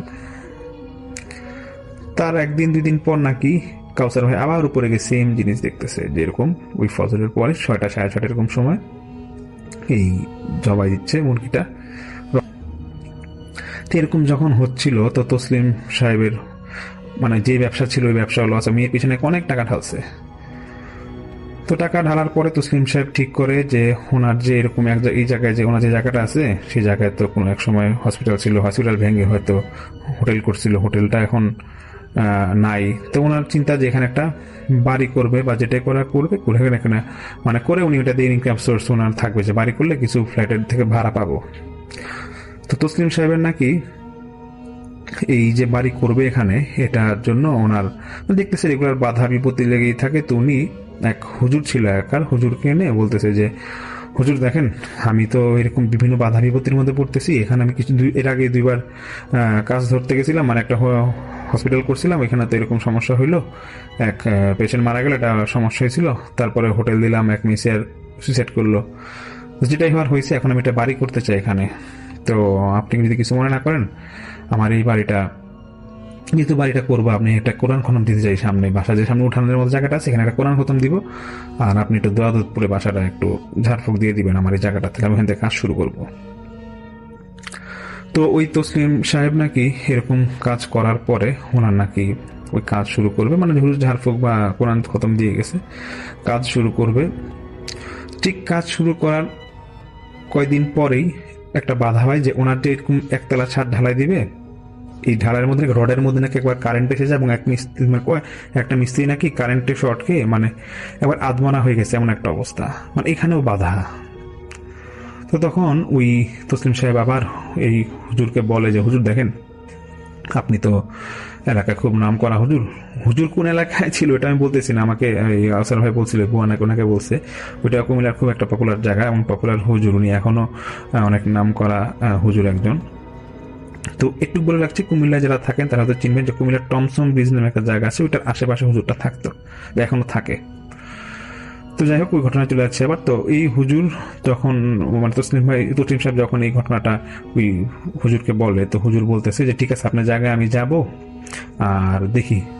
তো হুজুর নাকি ওই জায়গায় যাওয়ার পরে মানে বলতেছে যে দেখেন এরকম তো আসলে সচরাচর হয় না, অনেকে হয়তো যদি কখনো তাবিজ কুফরি করে তাহলে হয়তো এই সমস্যাটা হয়, তো আপনি তো তাবিজ কুফরি করার কথা না, তো তবুও মনে হয় যদি কেউ করে থাকে, আপনি বলতেছেন যে আপনার ফ্যামিলিগত আপনার মেয়ে অসুস্থ, আপনার ফ্যামিলিগত বাধা বিপত্তি আছে, বা আপনি বাড়ি করতে গেলে বিভিন্ন সময় এরকম হোঁচট খাচ্ছেন, সমস্যা হচ্ছে, তো এক কাজ করেন আপনি বাড়িটা যখন এরকম ফার্স্ট ফ্লোর এই একতলাতে কাজ শুরু করলেন, এই ঢালাই কাজটা যে করবেন, এটা আসলে একটা উপায় আছে, যে উপায়টা হচ্ছে যে আসলে আপনি কেউ তাবিজ কুফরি করছে নাকি এটা মানে এটা বুঝতে পারবো একটা কাজ করলে। কাজটা হচ্ছে এরকম যে আপনি পার্বত্য জেলার কোন একটা পাহাড়ের নাম বলে এই পাহাড়ে এরকম একটা মুরগি আছে, ওটা কোনো একটা জাতের মুরগি, আপনি এই মুরগিটা 30 পিস নিয়ে আসবেন যেভাবে পারেন, যত দামি হোক, এবং দরাদরি করবেন না, এক দামে ওই মুরগিগুলো কিনে নিয়ে আসবেন, যেই দামে বলুক মালিক সেই দামে নিয়ে আসবেন, এবং কোন জায়গা থেকে আনতে হবে এটা আমি আপনাকে বলে দিব। এবং যেটা করতে হবে, মুরগিটা আনার পর একদিন পর পর এখানে এই যে ইট সুরকি দিয়ে ঢালাইটা দিবেন, সেখানে মুরগিটা জবাই দিয়ে এই মুরগির রক্তটা এখানে ফালাইতে হবে, এবং মুরগিটা যখন জবাই দেওয়ার পর সম্পূর্ণ রক্ত চলে যাবে, এই মুরগিটা আপনার বাসায় খেয়ে ফেলবেন। এই তো এটা বলার পরে তখন যেটা হয় যে এরকম ওই বুয়া বলে আর কি, মানে ছোটা বুয়া ওই কাউসার ভাইকে বলে যে দেখতেছেন না যে ডেলি মুরগি জবাই দেয়, এইটাই হলো এই কাহিনী। তো স্টোরিটা এখানেই মোটামুটি একটু পর্যন্ত প্রথম পার্ট শেষ। তো কাউসার ভাই উনি এটা বুয়ার কাছ থেকে শোনার পর ওনার একটু অবাক লাগে যে এটা আবার কি ধরনের কাজ, মুরগি জবাই দেয় ছান্ডালাই করতে গেলে বোকা টোকা নাকি, উনি কোথাও একটা দূরত্ব দেয় না। তো তার কয়েক মাস পর নাকি রমজান মাস, তো কাউসার ভাই উনি সেহরি খেয়ে উনি মানে বারান্দায় বসছিল, যে মা ফজর আজান দিয়ে অপেক্ষা করছিল। তুমি হঠাৎ করে খেয়াল করি যে বাসা যেখানে কনস্ট্রাকশন কাজ চলতেছিল উনি ওখানে দেখতেছে, মানে উনি কাউসার ভাই কিন্তু বুয়াই ঘটনাটা বলার পর কয়েকদিন দেখছে যে মুরগি জবাই দেয়, তারপর আর দেখে নাই। তারপর এই তো রমজান মাসে উনি এরকম ছায়া একদিন বসে আছে সেহরি খাওয়ার পরে, তুমি দেখতেছে 10-15 জন লোক ওই কনস্ট্রাকশন যে চলতেছে যে বাসাটা ওইটার সামনে, মানে এরিয়াটার মধ্যে বললাম না যে সামনে একটু উঠানের মতো সুন্দর বাগানের মতো ছোট জায়গা আছে, ওইখানে ওরা কি জানি মাটি খুঁড়তেছে, এবং এর মধ্যে 2-1 হুজুরের মতো ছিল মাটি খুঁড়তেছে, এবং একটা ও মহিলাও ছিল, প্রাপ্তবয়স্ক লোক 2-1 ছিল। তো এটা দেখার পর উনি ওনার ওয়াইফকে ডাকে বলছে, দেখো এখানে কি করতেছে এত ভোরবেলা, চারপাশে তো এখন অন্ধকার, বুঝলাম না কিছু। তোর বউ বলতেছিল বুঝলাম না কেউ কি মারা গেছে নাকি দাফন দিবে, এরকম টুপি পরা কেন 2-1 এই ফজরের সময়। তো এটা ওনাদের কৌতূহল জাগে। তো ওনার মানে কসার ভাই ওয়াইফ বলতেছে ঠিক আছে, খালা আছে যে হুয়ারে ওরা জিজ্ঞেস করবো কি, বাদ দাও বারান্দা থেকে না এসে বলো। তো কাউসার ভাই উনি ফজরের নামাজ পড়ার পর প্রায় 1 ঘন্টা খানিক পরও দেখতেছি এখানে এরকম লোক দাঁড়ায় আছে, উনিও ততটা গুরুত্ব মানে না দিয়ে উনি শুয়ে পড়ে। তো তার মানে সেদিন আর বুয়ার সাথে কথাবার্তা হয় না, তার 2-3 দিন পর, মানে বুয়াও সেই সময় আসে না, 2-3 দিন পর আসে। তা আসার পর ওইরকম সাপ্তাহিক ছুটি। তো কাউসার ভাইয়ের ওয়াইফ আর কাউসার ভাই সেই খালাকে জিজ্ঞেস করছে, মানে ছোটা বুয়াকে জিজ্ঞেস করতেছে, খালা কিছু মনে করবেন না, আপনাদের কি এই বাসায় কি হইলো, কেউ কি মারা গেছে নাকি? কয়েকদিন আগে দেখলাম, 2 দিন আগে দেখলাম যেরকম মাটি খুঁড়তেছে, অনেক মানে লোকজনের সমাগম, 10-15 জন লোকের সমাগম এই ভোরবেলা, কি সমস্যা? তো সেই খালা বলতেছে যে মামা ঘটনা তো আরো ঘটছে, ঘটনাটা হচ্ছে এরকম যে আপনি তো দেখছিলেন যে মুরগি জবাই দেয় বা এরকম, এটা কিন্তু বন্ধ হয়ে গেছিল, মানে 30টা মুরগিতে জবাই দেওয়া হয়ে গেছিল ওই তসলিম সাহেবের। তো জবাই দেওয়ার পরে তারপরে ওই হুজুর তসলিম সাহেবকে বলতেছে যে দেখেন মুরগি জবাই দিয়েছেন, সবই দিয়েছেন, ঠিক আছে, বাড়ির কাজ শুরু করতেছেন তাও ঠিক আছে, কিন্তু আপনার এই বাড়িটার মধ্যে যেটা বুঝলাম যে একটা এই যে এরিয়াটা আছে বাড়ির, এটা নাকি প্রায় 8 কাঠা না 10 কাঠা জমি ছিল, বলছে এর ভিতরে একটা তাবিজ গাথা আছে এবং আপনি একজনকে তাবিজ করছে, আমি যেভাবে বুঝতে পারছি তাবিজ করছে। তো আপনি যেটা করেন এই তাবিজের বানটা খুলতে হবে, এটার ব্যবস্থা করেন, এবং আপনি চিন্তা করেন যে আপনার সাথে কারো কোনো দ্বন্দ্ব আছে নাকি যে আপনাকে তাবিজ করতে পারে, আপনি আমাকে জানাবেন। উনি ছোটা বড়টা বলতেছে আর কি কাউসার ভাইয়ের ঘটনাটা। তো তসলিম সাহেব নাকি খুব চিন্তায় পড়ে যায়, এবং ওই হুজুর এটাও বলে যে দেখেন এমন হইতে পারে যে আপনার মেয়ে যে অসুস্থ বা এই বাড়ি যে আপনি কাজ কোনোভাবেই করতে পারতেছেন না, হোঁচট খাচ্ছেন, এই তাবিজের বানটা খুললে সব সমস্যার সমাধান হইতে পারে। তখন তসলিম সাহেব ঘটনা প্রসঙ্গে বলে যে দেখেন এক হইতে পারে আমার এক সৎ ভাই আছে, সে করতে পারে, কিন্তু সে তো এটা করার কথা না। তো হুজুর বলতেছে যেটা আমি আপনাকে বলতাম কিন্তু বলি নাই, আসলে আপনার ফ্যামিলি মেম্বারই কেউ একজন আপনাকে তাবিজ করছে, আমি জাস্ট আপনার মুখ থেকে শুনতে চাচ্ছিলাম যে আপনি কারে সন্দেহ করেন। তো হুজুর বলতেছে যদি আপনি আপনার সৎ ভাইকে সন্দেহ করেন, সৎ ভাইকে গিয়ে সরাসরি বলেন যে তুমি আমার ফ্যামিলির নামে বা আমার এই জায়গায় তাবিজ করছো, তাবিজের বান খুলো না তোমার ক্ষতি হবে, মানে আপনি তীব্রভাবে মানে আপনার মতো আপনি ঝাড়ি দিয়ে বলবেন, আপনার বড় ভাই হিসাবে আপনি আপনার ছোট সৎ ভাইকে আপনি বলবেন। তো তসলিম সাহেব বলতেছে যে আমি কিভাবে বলবো এটা, তুমি দ্বিধাদ্বন্দ্বে পড়ে, তো উনি এরকম হুজুরের পরামর্শে ওই ওনার যে ভাই আছে মোস্তফা, ওনার বাড়িতে গিয়ে এরকম বলে যে তুমি তোমার সাথে সম্পর্ক নাই, ঠিক আছে, তুমি একটা তাবিজ করছো, আমি জানি হুজুরের মাধ্যমে জানছি, এখন তুমি তাবিজটা যেমনি পারো তাবিজটা কিভাবে এটা বান খুলবে এটা খোলার ব্যবস্থা করো। তখন তসলিম সাহেব সাহেবকে নাকি ওই মোস্তফা সাহেব অপমান করে বের করে দেয়, যে আমি কোনো তাবিজ করি না, তুই আমার হাত থেকে বেরো, তুই তো করে বের করে দেয়। সেই মুহূর্তে তসলিম সাহেব এটাও থ্রেট দিয়ে যায় মনে হয় ওই মোস্তফা সাহেবকে, যে বলতেছে যে তুই আমার ছোট ভাই, তুই আমার সাথে তুই করলি, তো তুই কিভাবে ঠিক থাকোস আমি এটাও দেখবো, এবং আমি তোকে বলে যাচ্ছি তুই যদি এই তাবিজের মান না খুলিস তাহলে আমার যে এরিয়ার মধ্যে তুই তাবিজ মানে পুঁতেছিস, তো ওই এরিয়াটা আমি যদি বন্ধ করে দিই তাহলে কিন্তু তুই বা যে তাবিজ করছে তার কিন্তু ক্ষতি হবে, তুই সাবধানে থাকবি। এবং আমি যে হুজুরদের কাজ করাইতেছি সেই হুজুর আমাকে কথা বলে দিছে। তো এটা শোনার পরে মোস্তফা বলে যে যা যা খুশি কর, কি যা, তুই কি বন্ধ করবি বন্ধ কর তোর জায়গা। তারপর নাকি সেই মুহূর্তে মোস্তফা সাহেবের শাশুড়ি এবং ওনার ফ্যামিলির সাথে শাশুড়ি থাকতো। মূলত ঘটনাটা হচ্ছে এরকম যে মোস্তফা সাহেবের শাশুড়িকে দিয়ে নাকি এই মোস্তফা সাহেব এই জায়গাটায় তাবিজ টোনা করেছিল মূলত। আর মোস্তফা সাহেবের শাশুড়ি নাকি উনি নাকি এরকম তাবিজ টোনা করতো, এবং ওনার বউয়ের পরামর্শে, মানে মোস্তফা সাহেবের বউয়ের পরামর্শে ওনার শাশুড়ি তাবিজ টোনা এখানে করে। তখন তো ওনার শাশুড়ি কথাটা শুনে মোস্তফা সাহেবকে বলতেছে যে বাবা, যেটা হওয়ার হয়েছে তোমাদের ভাইদের মধ্যে দ্বন্দ্ব শেষ করো, কারণ তাবিজ তো আমি করছি, যদি এই তাবিজ না বান খুলি তাহলে কিন্তু ক্ষতি আমার হবে, আমি সমস্যায় পড়বো, তুমি যেমনি পারো তুমি এই তাবিজের ব্যবস্থা করো, মানে এই তাবিজটা খোলার জন্য আমাকে অনুমতি দাও, আমি তাবিজটা খুলে ফেলবো, আমি এর মধ্যে নাই। তখন মোস্তফা সাহেব খুব ঝাড়াঝাড়ি করে যে আপনি এত অল্পতেই ভয় পেয়ে যান, কিছুই হবে না, ও যা যা বলা করুক গিয়ে, আপনি কিছুই হবে না, আপনি আপনার মতো থাকেন। তখন এর ঠিক কয়েকদিন পরেই নাকি একদিন মানে সকালবেলা নাকি মোস্তফা সাহেবের শাশুড়ি ঘুম থেকে উঠতে যাবে, ওনার নাকি কোমরের মাজার পর থেকে একবারে পা পর্যন্ত কাজ করতে পারে না, উঠতে পারতেছে না, উনি নাকি চিল্লাচিল্লি শুরু করে দেয়। এবং ওনার মানে মেয়েকে বলে, মোস্তফা সাহেব মানে ওয়াইফকে বলে যে মা দেখ আমার কি সমস্যা হচ্ছে, আমি তো পারতেছি না কিছু করতে, আমার কি সমস্যা, আমি মানে এরকম চিল্লাচিল্লি কান্নাকাটি যখন করে তখন নাকি মোস্তফা সাহেব এসে বলে ডাক্তার দেখাও কি হয়েছে। ঘরে ডাক্তার আনে, ডাক্তার ওষুধ দেয়, 2-1 দিন পর মানে এরকম ওষুধ খেয়ে নাকি কোনো সমাধান হয় না। তখন ওই মোস্তফা সাহেবের শাশুড়ি বলে যে দেখো মোস্তফা, সমস্যাটা মনে হয় তোমার ভাই ঘটাইছে, সে মনে হয় বাড়ি বন্ধ করে দিছে হুজুরকে দিয়ে, এই জন্য ওই বাড়ির মধ্যে কিন্তু মানে বাড়ি বন্ধ করেছে, ওই জায়গাটা মানে বন্ধ করে দিছে, এই জন্য মনে হয় কোনো ক্ষতি আমার হচ্ছে, কারণ তাবিজটা তো আমি করছিলাম। এখন যেমনি পারো তুমি তোমার ভাইয়ের কাছে গিয়ে মাপ চাও, বাড়ি ছুটে বাড়ির বানটা বন্ধটা ভাঙাতে বলো, এবং আমি তাবিজ কোথায় আছে আমি বলে দিব। তো মোস্তফা সাহেবকে ওনার বউ প্রেসার দেয়, বলতেছে দেখো মা যেটা বলছে করো, একটু যদি মা সুস্থ হয় তাহলে সমস্যা কি, আর এত বছরের দ্বন্দ্ব তোমাদের, এটা তো এখন ঝুলাই রেখা লাভ নাই।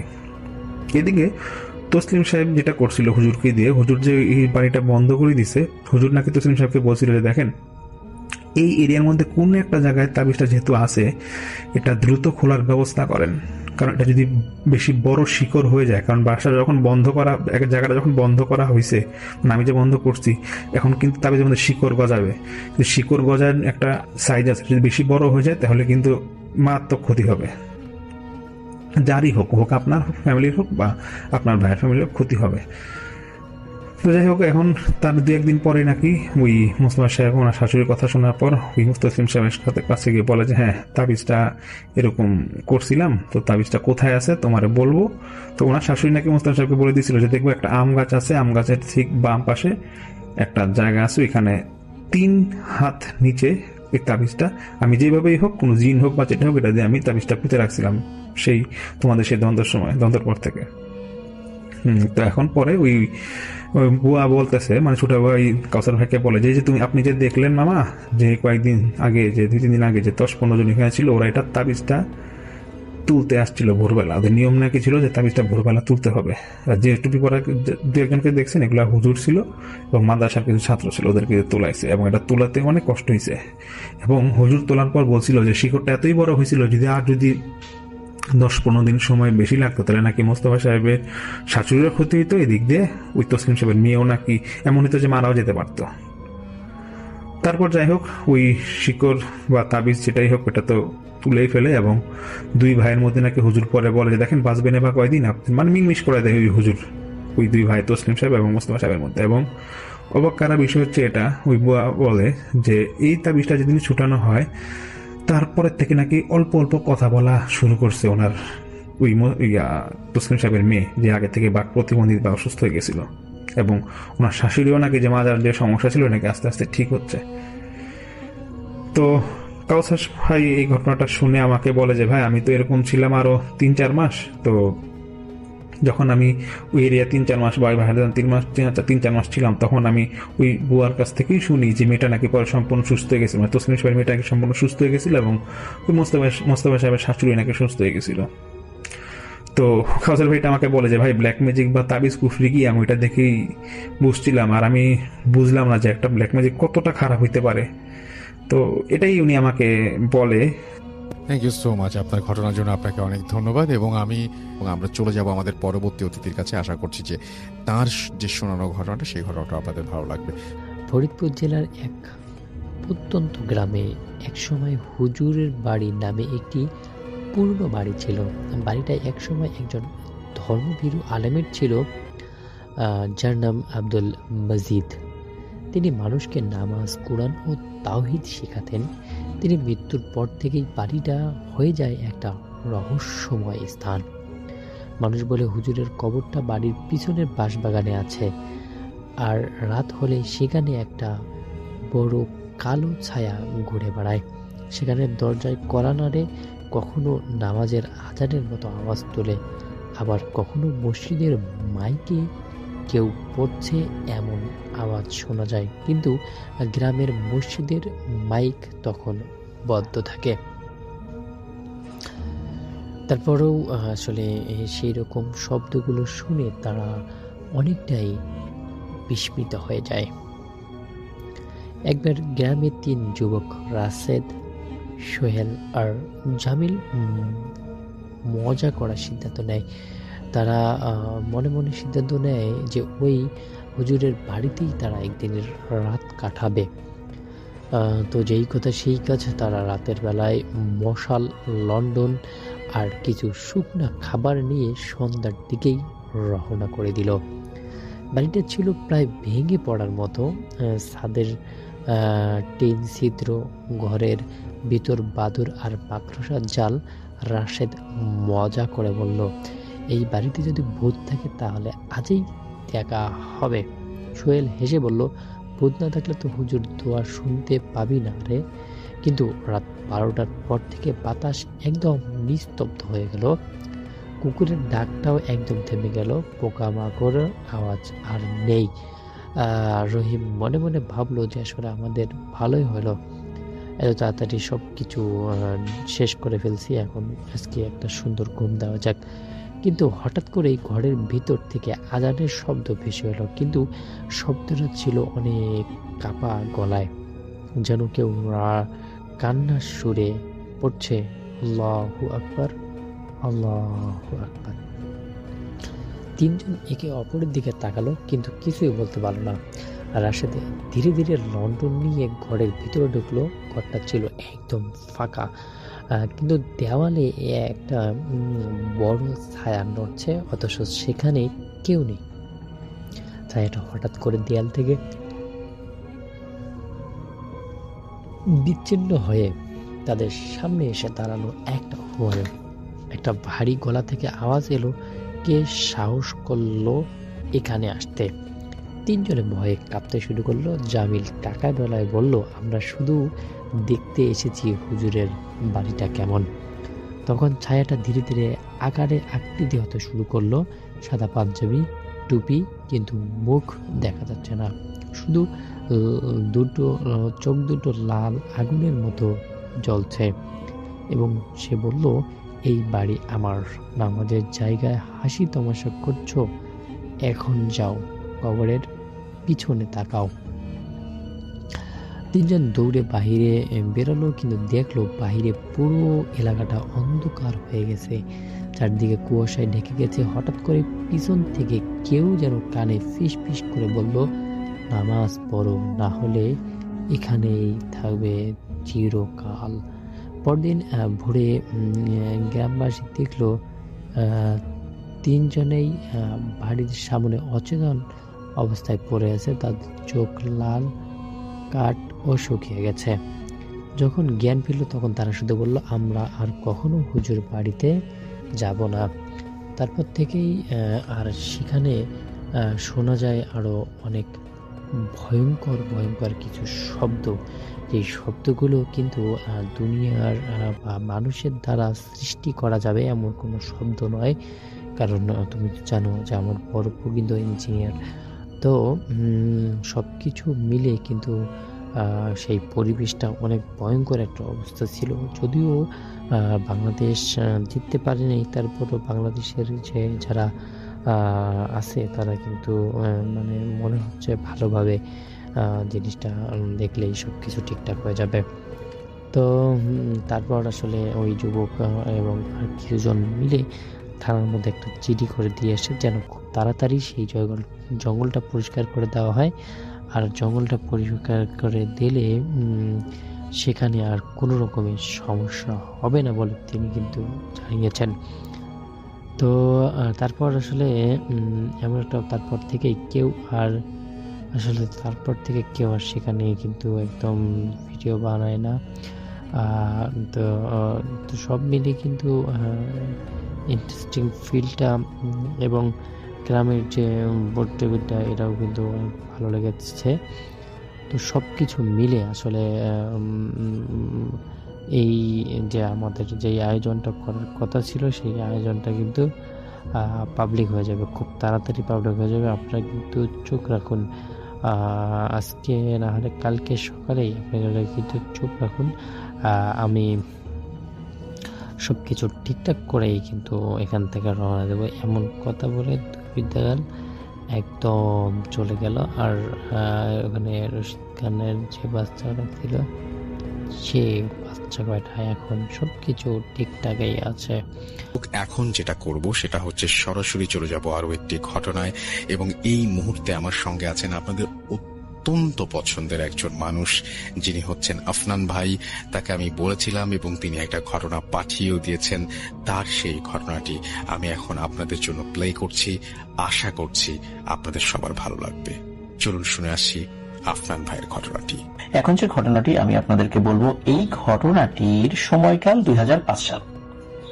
আমাকে যে ঘটনাটি দিয়েছে তার নাম হচ্ছে রাসেল। তার বাড়ি টাঙ্গাইল জেলার ধনবাড়ি উপজেলার বুড়িচন্দ্র গ্রামে। আর এই ঘটনাটিও মূলত এই বুড়িচন্দ্র গ্রামেরই ঘটনা। এই ঘটনাটি আমাকে সে যখন বলেছিল, সময়টি ছিল যতদূর মনে পড়ে 2018 সাল হতে পারে, এরকম একটা সময়, ঠিক আমি শিওর না। এরপরে এই ঘটনাটি আমি শেয়ার করি।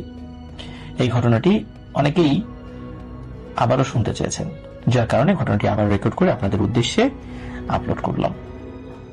প্রিয় লিসেনার্স, ঘটনাটির সূত্রপাত মানে যেখান থেকে আসলে করুণ বিষয়টি শুরু হয় সেটা মূলত আমাদের দেশের বাইরে সৌদি আরবে। যার সঙ্গে ঘটেছিল তার বাড়িও ওই বুড়িচন্দ্র গ্রামে। তার সে ইয়াং ছিল, সৌদি প্রবাসী ছিল, সে সৌদি আরবে কনস্ট্রাকশন একটি কাজে লিপ্ত ছিল। তো বিশাল বড় বড় ভবন তৈরির সাথে যেই বাংলাদেশি শ্রমিকরা যারা অক্লান্ত পরিশ্রম করে মাথার ঘাম পায়ে ফেলে মধ্যপ্রাচ্যের বিভিন্ন সুবিশাল অট্টালিকা তৈরি করে যাচ্ছেন আর আমাদের দেশে রেমিটেন্স পাঠাচ্ছেন, এমনই ছিলেন তিনি একজন রেমিটেন্স যোদ্ধা। যখন বেসমেন্ট মানে যখন নিচ তলার কাজ হবে তার আগে তো মাটি খুঁড়ে নিতে হয়, তো ঠিক তেমনি বিশাল একটি গর্ত তৈরি করা হয় সেই জায়গাতে। ওই গর্তের মধ্যে ঢালাই করে লম্বা লম্বা রড প্রথমে দেয়া হয়, তারপর তার চারদিকে গোলাকৃতি বা আয়ত বা বর্গক্ষেত্রের বিভিন্ন শেপ দিয়ে তার মধ্যে সিমেন্ট দিয়ে দেওয়া হয়। এটা তো আপনারা দেখেছেন নির্মাণ কাজ যেভাবে হয় আর কি। তো ওই জায়গাটাতে একটি গর্ত করা হয়, একাধিক গর্ত। তার মধ্যে একটি গর্তে সুলতান নামে একজন, মূলত যিনি খুব করুণ ভাবে মারা গিয়েছিলেন, সুলতান নামে একজন, উনি ওই গর্তের মধ্যে নামেন। গর্তের মধ্যে নেমে ওনার সাথে আরো লোক ছিল, ওনারা ওনাদের কাজটি করছিলেন।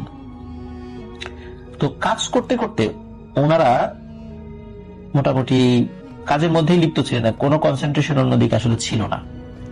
তো সুলতান যে কাজটি করছিলেন উনি হচ্ছে যে ওই রডের সাথে যে তার আছে চিকন চিকন, আমরা এটাকে ওই যে গুনা তার বলি, চিকন চিকন তার, যেটা দেখবেন দুই রডকে বেঁধে দেওয়ার জন্য এই তারগুলো ব্যবহৃত হয়, উনি মূলত ওই কাজটি করছিলেন।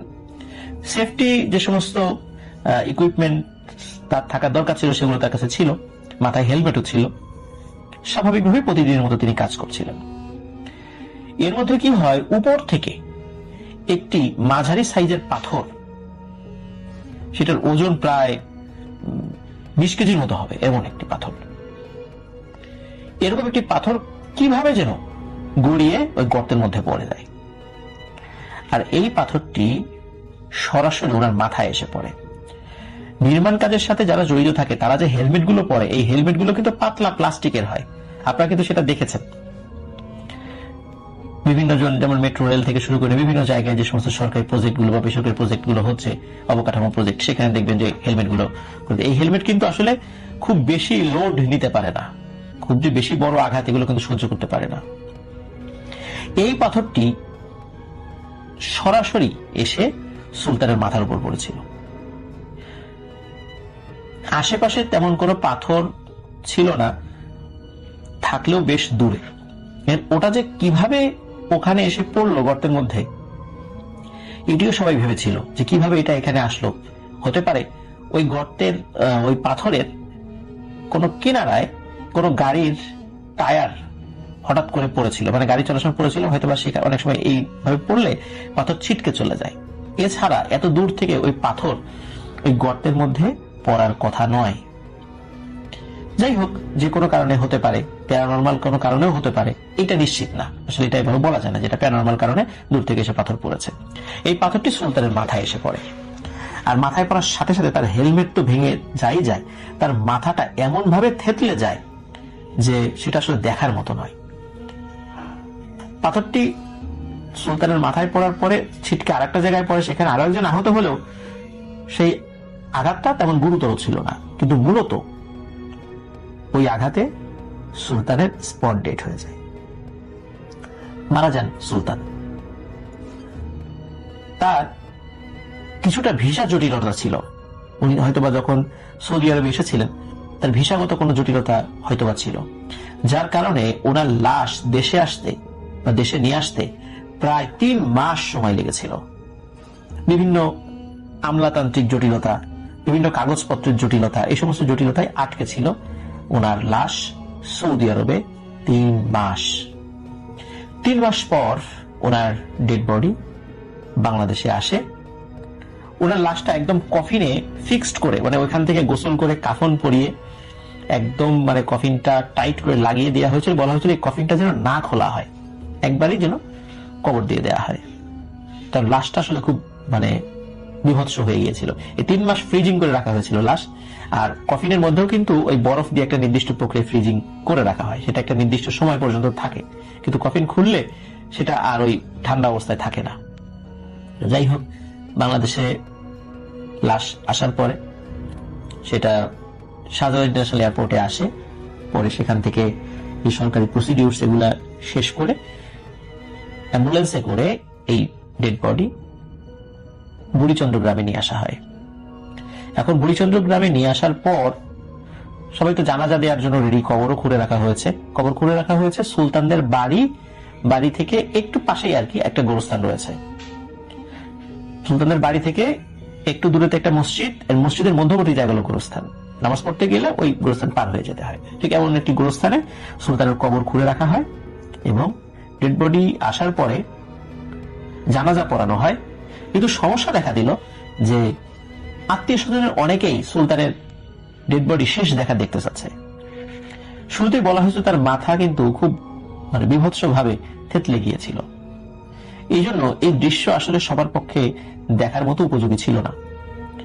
এই কারণেই মূলত বলা হয়েছিল যে সরাসরি কফিন সহ যেন কবর দিয়ে দেওয়া হয়। কিন্তু আসলে মা বাবার মন, আত্মীয় স্বজনের মন, এগুলো তো আসলে মানে খুব কঠিন এই আবেগগুলো কন্ট্রোল করা। সবাই বলে যে যাই হোক, আমার ছেলের মানে যতই মাথা থেতলে যাক, বিভৎস হোক, অন্তত তার দেহ তো আমরা একটু দেখতে চাই, এটুকু কি আমরা দেখতে পারবো না? যাই হোক, অবশেষে কফিন খোলা হয় শেষ দেখার জন্য। তো দেখা গেল যে আসলে তার মাথার যে অংশটা, মাথা অলমোস্ট নেই বললেই চলে, এমন ভাবে থেতলে গিয়েছিল যে মাথা অলমোস্ট নেই বললেই চলে। মাথার অংশটুকু ছোট্ট একটা ব্যাগের মধ্যে ওইখানে কফিনের মধ্যেই আলাদা করে রাখা ছিল, যে অংশটুকু আসলে থেতলে গেছিল, যেটা মানে কোনোভাবে মাথার সাথে রাখা সম্ভব ছিল না, ওইটিও ওই পাশেই রাখা ছিল একটা পলিথিনের মধ্যে বা এই টাইপের কোন একটা বক্সের মধ্যে। তো এই দৃশ্য দেখে অনেকেই ভয় পেয়েছিল, তারপরও অন্তত মনের মধ্যে একটাই সান্ত্বনা ছিল যে না, সুলতানকে শেষ দেখা অন্তত দেখতে পেরেছে সবাই। যাই হোক, তাকে জানাজা তো হয়ে গিয়েছিল, তাকে কবর দিয়ে দেওয়া হয়। মূলত ঘটনাটা এই পর্যন্তই হওয়া উচিত ছিল স্বাভাবিক নিয়মে, কিন্তু এ পর্যন্ত হয়নি। ঘটনা শুরু মানে ভৌতিক ঘটনা শুরু এরপর থেকে নিয়ে। এই ঘটনার 3 থেকে 4 দিন পরে ঘটে যায় একটি ভয়ানক ঘটনা। সুলতানের যিনি বাবা, উনি নামাজ পড়তে যাচ্ছিলেন, মাগরিবের নামাজ পড়তে যাচ্ছিলেন মসজিদে, যেটা ওই কবরস্থান পার হয়ে যেতে হয়। তো স্বাভাবিকভাবে উনি মাগরিবের নামাজ পড়তে যান। নর্মালি উনি মাগরিবের নামাজ পড়তে গিয়ে এশার নামাজ পড়ে তারপর বাড়িতে ফিরে আসেন। তো ওই দিন উনি চিন্তা করেন, যেহেতু ছেলে মারা গেছে, একটু মানে পরিবারের অন্য সদস্যরাও তো তারা তো মানে মন খারাপ। মাগরিবের নামাজ পড়ে মানে ওই কয়েকদিন উনি বাড়িতেই ফিরে আসতেন, আসলে আবার এশার নামাজের সঙ্গে নিয়ে যেতেন। তো মাগরিবের নামাজ পড়ে উনি একটু দেরিতেই বের হয়েছিলেন, সবার সাথে বের হননি, বাসা তো খুব বেশি দূরে না, কাছেই।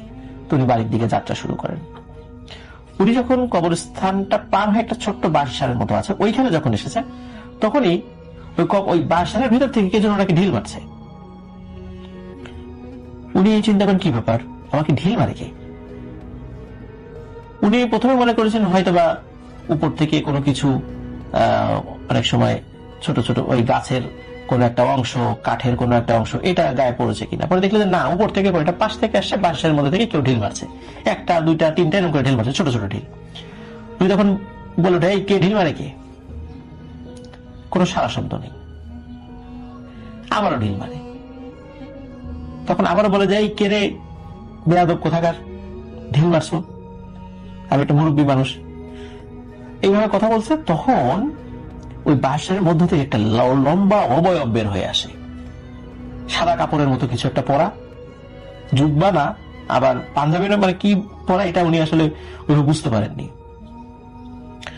তো ওনার হাতে টর্চ লাইট ছিল। উনি ওইটা যেটা আসছিল আর কি, ওই অবয়বটা, তার দিকে টর্চ লাইট মারেন, যেটা কে দেখি এবার ঢিল মারছে, ফাজলামি করছে। উনি যেটা দেখতে পান, এটা দেখে উনি কোনোভাবেই নিজের সেন্স ধরে রাখতে পারেননি। উনি দেখেন যেটা আর কেউ নয়, ওনার ছেলে সুলতান, এবং তার চেহারাটাও ভয়ানকভাবে বিকৃত হয়ে আছে, মনে হয়েছে মাথায় খুব আঘাত লেগেছে। কিন্তু ওনার ছেলের চেহারা উনি দেখে বুঝেছিলেন যে এটা আমার ছেলে। এই দৃশ্য দেখে উনি চিৎকার দিয়ে ওখানে সেন্সলেস হয়ে পড়ে যান। যেহেতু মাগরিবের নামাজের পরে মসজিদ থেকে উনি সবার পরে বের হয়েছিলেন, এই জন্য পরের লোকজন হেঁটে যাওয়ার সময় ওনাকে দেখবে বিষয়টা এমন হয়নি। কিন্তু পরবর্তীতে ওই রাস্তা দিয়ে যখন অন্য লোকেরা হেঁটে আসছে কিছু সময় পরেই, তখন ওনাকে ওই বাসার পাশে অচেতন অবস্থায় পড়ে থাকতে দেখেন তারা। দ্রুত তাকে উদ্ধার করে বাড়িতে ফেরত নিয়ে আসেন। তাকে অল্প সময়ের মধ্যেই তার জ্ঞান ফেরে। জ্ঞান ফেরার পরে কি হয়েছিল এটি যখন সবাই জিজ্ঞেস করে, তখন তিনি সব ঘটনা খুলে বলেন যে আমি তো সুলতানকে দেখেছি এখানে, আমাকে এইভাবে ঢিল মারছিল। তো সবাই বলে যে আসলে আপনার ছেলে মারা গেছে, তো আপনি শোকে খুব শোকার্ত হয়ে আছেন, এই কারণে আপনি মনের ভুলে হয়তো এরকমটা দেখেছেন। এমনটা তো আমাদের কখনো হয়নি যে ওই বাঁশঝাড়ের ওখানে এসে কেউ ভয় পেয়েছে, এবং এখন পর্যন্ত এই ধরনের ঘটনা তো কখনো ঘটেনি। আপনি আসছিলেন, অবচেতন মনেই দেখেছেন, কিন্তু উনি আসলে কাউকে বুঝাতে পারছিলেন না যে উনি যেটা দেখেছেন সেটা সত্যিই দেখেছেন। যাই হোক, এই ঘটনা চারদিকে ছড়িয়ে পড়ে যে অনেকেই মানে বলে যে উনি এরকম সুলতানকে নাকি দেখেছে, দেখে ভয় অজ্ঞান হয়ে গেছে। যাই হোক, এরপরে 3-4 দিন আর তেমন কোনো সমস্যা হয়নি। উনিও নামাজ পড়তে গেছেন, কাউকে দেখেননি। উনি নামাজ পড়তে গেলেও বিশেষ করে মাগরিবের নামাজের সময়, নামাজের সময় সাথে লোক থাকতো আর কি, এই জন্য হয়তো কাউকে দেখেননি। তো উনারই ঘটনার 3-4 দিন পরে ঘটে আরেকটি ঘটনা। এক রাত্রে একজন লোক বাইসাইকেল নিয়ে আসছিল। তো বাইসাইকেল নিয়ে আসার পথে যখন ওই কবরস্থানটা পার হয়েছে, পার হয়ে যখন ওই বাঁশঝাড়ের কাছাকাছি এসেছে, তখন ওই লোকটার কাছে মনে হয় হঠাৎ করে পেছন থেকে তার সাইকেলটি কেউ টেনে ধরেছে। আর প্রিয় লিসেনার, সাইকেল যদি পেছন থেকে কেউ টেনে ধরে তাহলে কিন্তু বোঝা যায়। আপনারা যারা সাইকেল চালান তারা কিন্তু বলতে পারবেন যে সাইকেল যদি পেছন থেকে কেউ টেনে ধরে, যিনি চালাচ্ছেন তিনি কিন্তু স্পষ্ট বুঝতে পারেন। তো স্পষ্ট বুঝতে পারলেন পেছন থেকে কেউ সাইকেল টেনে ধরেছে, আর হঠাৎ করে টেনে ধরার কারণে, গতি জড়তার কারণে মানে উনি সামনের দিকে ছিটকে পড়েন সাইকেল থেকে, হাত পা ছুলে যায়। চিন্তা করে কি ব্যাপার, কি হলো, পেছন দিক থেকে কে টেনে ধরলো। উনি যখন উঠে দাঁড়ান, দাঁড়িয়ে পেছন দিকে তাকান, দেখেন সাইকেল পড়ে আছে মাটিতে, কিন্তু সেখানে একটা লম্বা অবয়ব দাঁড়িয়ে আছে। ওই অবয়বটির চেহারা যে কি, সেটা কার চেহারা, এটি আসলে তার দেখার মতো কোনো মানসিক অবস্থা ছিল না। যখনই এটা দেখেছেন, উনি প্রচন্ড জোরে এক চিৎকার দিয়ে ওখান থেকে মারেন দৌড়। তো কিছু তো সামনে গিয়ে কিছু মানুষের সাথে তার দেখা হয়ে যায়। কি হয়েছে বলা যায় এই ঘটনা। তো তখন ওই লোকগুলোর সাথে উনিও আসেন, দেখেন সত্যি বা সাইকেল পড়ে আছে। তো তখন সাইকেল উদ্ধার করেন এবং বলেন যে এই জায়গাটাতে উনি এটা দেখেছেন। তখন মানুষের মধ্যে মানে কানাঘুষা শুরু হয়ে যায় যে সুলতান মারা গেছে, এরপরেও এই ধরনের ঘটনা, প্রথম দিকে নাকি সুলতানকে দেখেছে তার বাবা নিজেই, এরপর আজকে এই ঘটনা ঘটলো, আসলে হচ্ছেটা কি ওখানে। এখন যেহেতু সাইকেল থেকে উনি পড়ে গেছে হঠাৎ করে, তখন কেউ কেউ বলেছে যে সাইকেল তো কোনো কারণে সামনে থাকা কোনো ইট বা অন্য কোনো কিছুর সাথে ধাক্কাও লাগতে পারে। তখন উনি বলেছেন যে সামনে থেকে ধাক্কা লাগলে সেটা তো আমি বুঝবো, আর পেছন থেকে টেনে ধরলে সেটাও তো আমি বুঝবো। সাইকেলটা পেছন থেকে টেনে ধরা হয়েছে। যাই হোক, এর মোটামুটি সপ্তাহখানেকের মধ্যে ঘটে আরো একটি ঘটনা, তাই একই রকম ঘটনা। সেটি হচ্ছে এবার দুজন লোক যাচ্ছিল, দুজন লোক এবার মোটরসাইকেল নিয়ে যাচ্ছিল। মোটরসাইকেল নিয়ে যাওয়ার সময় ওনারা যখন কবরস্থান পার হয়ে বাঁশঝাড়ের কাছাকাছি এসেছেন, তখন মোটরসাইকেলের সামনের যে হেডলাইট আছে, সেই হেডলাইটের আলোতে তারা দেখতে পাচ্ছেন সাদা আলখেল্লার মতো কিছু একটা পড়া, একটা লম্বা অবয়ব, প্রায় 8-9 ফুট উচ্চতা হবে এমন একটি অবয়ব, মাথা ঢাকা, রাস্তার ঠিক মাঝখানে দাঁড়িয়ে আছে। তখন ওনারা চিন্তা করছে কি ব্যাপার, এটা কে? তো মোটরসাইকেল ওনারা থামাবেন কি থামাবেন না এই ডিসিশন নিচ্ছেন, হঠাৎ করে পেছন থেকে মনে হয়েছে যে এই মোটরসাইকেলটা কেউ টেনে ধরেছে, হঠাৎ করে টেনে ধরেছে। আর তখনই ওই মোটরসাইকেল থেকে ওই দুইজনই ছিটকে পড়েন। তারপরে ওনারা কিন্তু খুব, কারণ বাইসাইকেল থেকে ছিটকে পড়া, মোটরসাইকেল থেকে ছিটকে পড়ার ভিতরে কিন্তু পার্থক্য রয়েছে, কারণ বাইসাইকেলের গতি আর মোটরসাইকেলের গতি কিন্তু একরকম থাকে না। ওরা ওইভাবে ছিটকে পড়ে কারো হাত ভেঙে যায়, কারো পায়ে প্রচন্ড আঘাত লাগে। দুজনেরই হেলমেট পরা ছিল দেখে মাথায় তেমন কোনো আঘাত লাগেনি, কিন্তু শরীরের বিভিন্ন অংশে মারাত্মক চোট লাগে তাদের। তারা উঠে দেখেন যে ওই অবয়বটি আর সামনে নেই। আরো একটি ভয়ানক ব্যাপার তারা দেখেন যে মোটরসাইকেলটি টেনে ধরেছে হচ্ছে পেছন থেকে। মোটরসাইকেলটি যখন তারা মানে উঠানোর চেষ্টা করেছেন মাটি থেকে, তখন ওনারা দেখেন মোটরসাইকেলটি কোনোভাবেই আর চালিয়ে নেওয়ার মতো উপযোগী নেই। কারণ হচ্ছে ওই মোটরসাইকেলটির দুই চাকাই এমন ভাবে মুচড়ে গেছে, মানে আপনারা দেখেছেন রিক্সা বা সাইকেল এগুলোর চাকা যদি মুচড়ে যায় তখন ইংরেজি 8 বা বাংলা 4-এর মতো হয়ে যায় অনেকটা। মোটরসাইকেলের দুটো চাকাই এরকম ইংরেজি 4 বা ইংরেজি 8 বা বাংলা 4-এর মতো হয়ে গেছে। কিন্তু মোটরসাইকেলটি কোনো কিছুর সাথে তো ধাক্কা লাগেনি, মোটরসাইকেলটি পিছন থেকে টেনে ধরেছিল। তাহলে এই চাকা দুটো এইভাবে বাঁকা লোকে, তাদের কাছে মোবাইল ফোন ছিল, যেহেতু তারা শারীরিকভাবে বেশ আহত হয়েছিলেন, আর মোটরসাইকেল ঠেলে নিয়ে যাওয়া যাচ্ছিল না, কোনোভাবেই চালানো যাচ্ছিল না। কিন্তু মোটরসাইকেল স্টার্ট কিন্তু চলছিল, প্রিয় লিসেনার্স, স্টার্ট কিন্তু অন ছিল। তো তারা লোকজনকে ডাকেন, তারা আসেন, বহু লোক দেখে যে এই অবস্থা। তো আরো একটি ব্যাপার, সেটা হলো যদি কোনো কিছুর সাথে ধাক্কাই লাগতো, যে জোরে ধাক্কা লেগেছে তাতে দুটো চাকাই কিন্তু এরকম মুচড়ে যাওয়ার কথা নয়। আর দুটো চাকা যদি মুচড়ে যায়ও তাহলে কিন্তু মোটরসাইকেলের সামনের অংশ বা সাইডের অংশের কোনো অংশ ভেঙে যাওয়ার কথা। মোটরসাইকেলের কিন্তু সামনের অংশ বা পিছনের অংশ কোনো কিছু ভেঙে যায়নি, শুধু ওই দুটো চাকাই শুধু এরকম বাঁকা হয়ে গিয়েছিল। কারণ মোটরসাইকেলটা আসলে ধাক্কা লাগেনি, পিছন থেকে কেউ টেনে ধরেছে, এই জন্য মোটরসাইকেলের অন্য কোনো ক্ষতি হয়নি। এই ঘটনার পরে গ্রামবাসী সবাই আলোচনা করতে থাকে সুলতানের ভূত নেমে এসেছে, এভাবে মানুষকে ভয় দেখাচ্ছে, ওই রাস্তাতে আসা যাওয়াই কমে গেল। এই ঘটনা যদিও খুব ভয়ানক, কিন্তু এর পরিপ্রেক্ষিতে কিছু ইতিবাচক ঘটনাও ঘটতে শুরু করে। ওই গ্রামে বেশ কিছু ছিচকে চোরের উপদ্রব ছিল, যেমন গাছ থেকে কাঁঠাল চুরি, আম চুরি, পুকুর থেকে মাছ চুরি, কলা গাছ থেকে কলার কাঁধি শুদ্ধ চুরি, মুরগি চুরি, ডিম চুরি, হাঁস চুরি, ছাগল চুরি, গরু চুরি, এইরকম কিছু চোরের উপদ্রব বেশ ছিল। অদ্ভুত ব্যাপার হলো, এই চোরগুলো নাকি যখন এখানে আসতো চুরি করতে গ্রামে, এই চোরগুলো ওই সুলতানকে নাকি দেখতো। আসলে ওইটা সুলতানই ছিল কিনা সবাই তার চেহারা ফলো করতে পারেনি, চেহারাটা একজনই শুধু দেখেছে, তার বাবা। এরপরে জনেরা কেউ কিন্তু চেহারা দেখেনি, শুধু অবয়বটা দেখেছে। তো অনেকেই ওই অবয়বটা দেখতো, তখন বলতো সুলতানের ভূত গ্রাম পাহারা দিচ্ছে।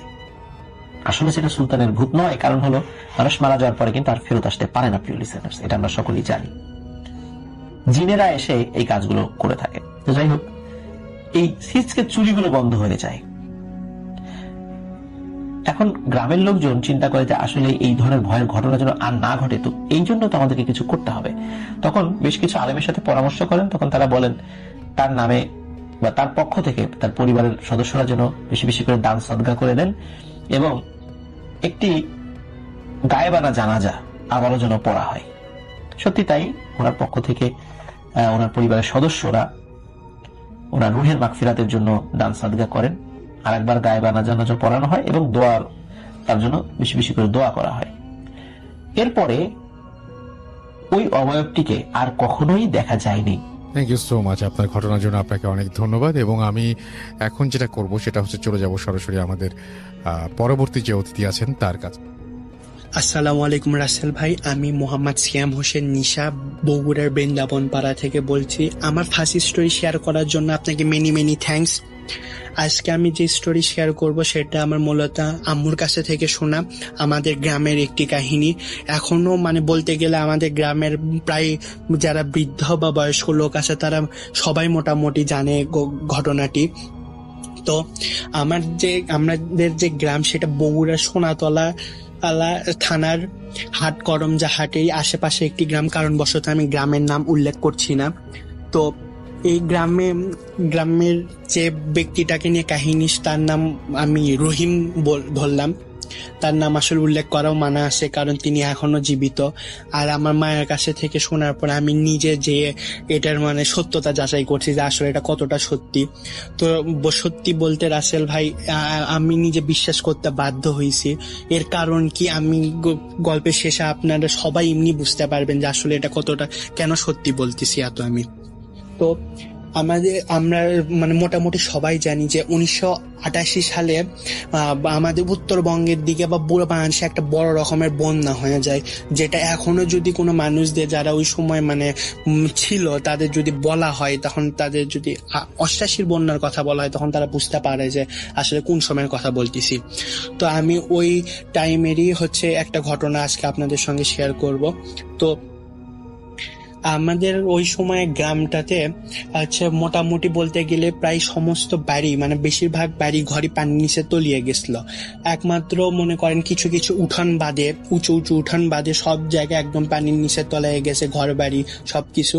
তো আমরা তো জানি যে একটা গ্রামের বাড়ি কমন ব্যাপার যে সামনে একটা বড় উঠান থাকে, তো সেম এরকম কাহিনী।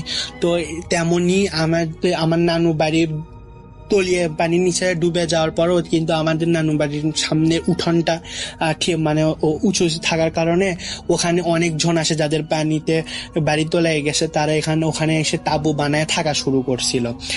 উঠোনটা অনেক বড় হওয়ার জন্য এখানে রহিম ভাইও থাকতো, যাকে নিয়ে আসলে কাহিনী।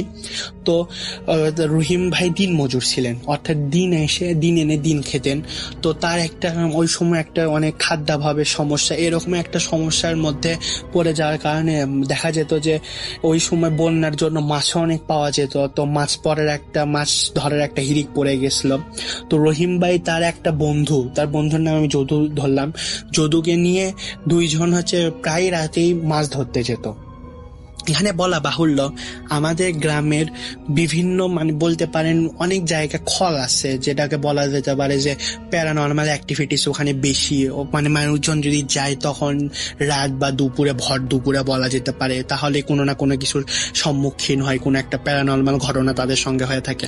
অন্য কোনো গল্প হয়তো ওগুলো শেয়ার করব। তো তারপর তো রহিম ভাই এগুলো ভয়ের জন্যই রাতের বেলা করে মাছ ধরতে যাওয়ার আগে তার বন্ধুকে নিয়ে যেত। আর ওই সময় যেহেতু বন্যা, তার ওই জন্য সবারই মোটামুটি সবার কাছে কলার ভেলা থাকতো যাতায়াতের জন্য, পানির ওপর দিয়ে মাছ ধরার জন্য কলার ভেলা থাকতো। তো সত্যি কথা বলতে গিয়ে এখানে রাসেল ভাই একটু বাদ পড়ছে যে আমরা জানি যে এগুলোর সময় যখন বন্যা ছিল, তো লাশ মানে যারা মারা যেত তাদেরকে কবর দেওয়ার মতো মানে মাটি পাওয়া যেত না দেখে অনেকে জানাজা করে কলার ভেলায় হচ্ছে লাশটি রেখে একটা চিঠি লিখে দিত যে এরকম যে কোনো একটা মাটির জায়গা পেলে তাকে যেন মানে হচ্ছে জানাজা করায়, আবার জানাজা করায় যেন দাফন কার্য করা হয় বা কবর দেওয়া হয়, এলো বলে একটা চিঠির সঙ্গে লাশগুলো পাঠায় দেওয়া হতো, মানে কলার ভেলা দিয়ে ভেসে দেওয়া হতো। তো এরকম, এটা বলার কারণ একটু পরেই বুঝতে পারবেন। তো এরকম রাতে, একদিন রাতে রহিম আর যদু দুই ভাই বন্ধু রাতের বেলা মনে করেন 2টা-2:30 হবে এরকম সময় কলার ভেলানে মাছ ধরার জন্য আসলে মানে হচ্ছে বেরিয়ে পড়ে মূলত। তো ওটা জ্যোৎস্নার রাত ছিল, মানে জ্যোৎস্নার রাত এতটা ভালো ছিল যে পূর্ণিমার আলোটার জন্য আশেপাশে মানে মোটামুটি অনেক ক্লিয়ার বোঝা যাচ্ছিল। তো তারা মাছ ধরার জন্য যখন আস্তে আস্তে মানে হচ্ছে পানির মধ্যে মানে চলাচল করতেছে, যাচ্ছে, চলাচল বলতে ওই তো যেগুলো জাল বলা যেতে পারে, যে পানিতে নেমে বিছিয়ে দিয়ে মাছ ধরা হয়, তো এরকম করার জন্য চলাচলের কথা বলছি। তো রহিম ভাই আর যদু ভাই এরকম করে মাছ ধরতেছিল, কিন্তু মাছ সেই দিন তেমন একটা পাচ্ছিল না। এমনকি তারা সঙ্গে একটা পাতিল নিয়ে যেত আর দুইজন একটা ভেলাই ব্যবহার করত। তো এরকম করতে করতে তারা মানে অনেকটা নিরাশ যে আজকে মাছ পাচ্ছে না, অনেক রাত হয়ে যাচ্ছে, 2টা-2:30 বাজে, তাও কোনো নাই, কোনো মাছ নাই। তো আমাদের গ্রামের পাশ দিয়ে একটা মানে শাখা নদী চলে গেছে।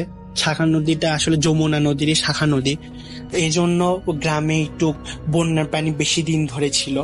তো এগুলো যে খল জায়গার, আমাদের বাসার মানে যে খল জায়গার কথা বললাম, তো আমাদের এখানে এই নদীর থেকে একটু 5 থেকে 10 হাত 20 হাত দূরে, বা আমার বলতে পারেন আমার নিজের নানু বাড়ির থেকে 5 মিনিট দূরে একটা বড় রকমের প্রকাণ্ড শিমুল গাছ ছিল, আর শিমুল গাছের সঙ্গে একটা বাঁশ বাগান ছিল, যেটা এখনো আছে। কিন্তু শিমুল গাছটা আসলে রাসেল ভাই ভাঙে গেছে, কিন্তু কেউ আসলে আশেপাশ দিয়ে এখনো যায় না, কারণ তারা এখনো প্যারানর্মাল অ্যাক্টিভিটিস এর সম্মুখীন হয়, এখনো তারা বিভিন্ন জিনিস দেখতে পারে ওই শিমুল গাছের যদি আশেপাশে দিয়ে যায়। তো হলো কি রাসেল ভাই তারপর আমার যদু ভাই আর রহিম ভাই এরকম করতে করতে মাছ ধরার জন্য যেতে যেতে কখন যে নদীর কাছে চলে আসছে খেয়াল করেনি তারা। তো নদীর কাছে আসার পর খেয়াল করতে পারেনি, কারণ চারপাশে খালি থই থই করতেছে পানি, আর দূরে কোথাও কোথাও একটু বাড়ি ঘর বা ওরকম গাছ গাছালি দেখা যাচ্ছে।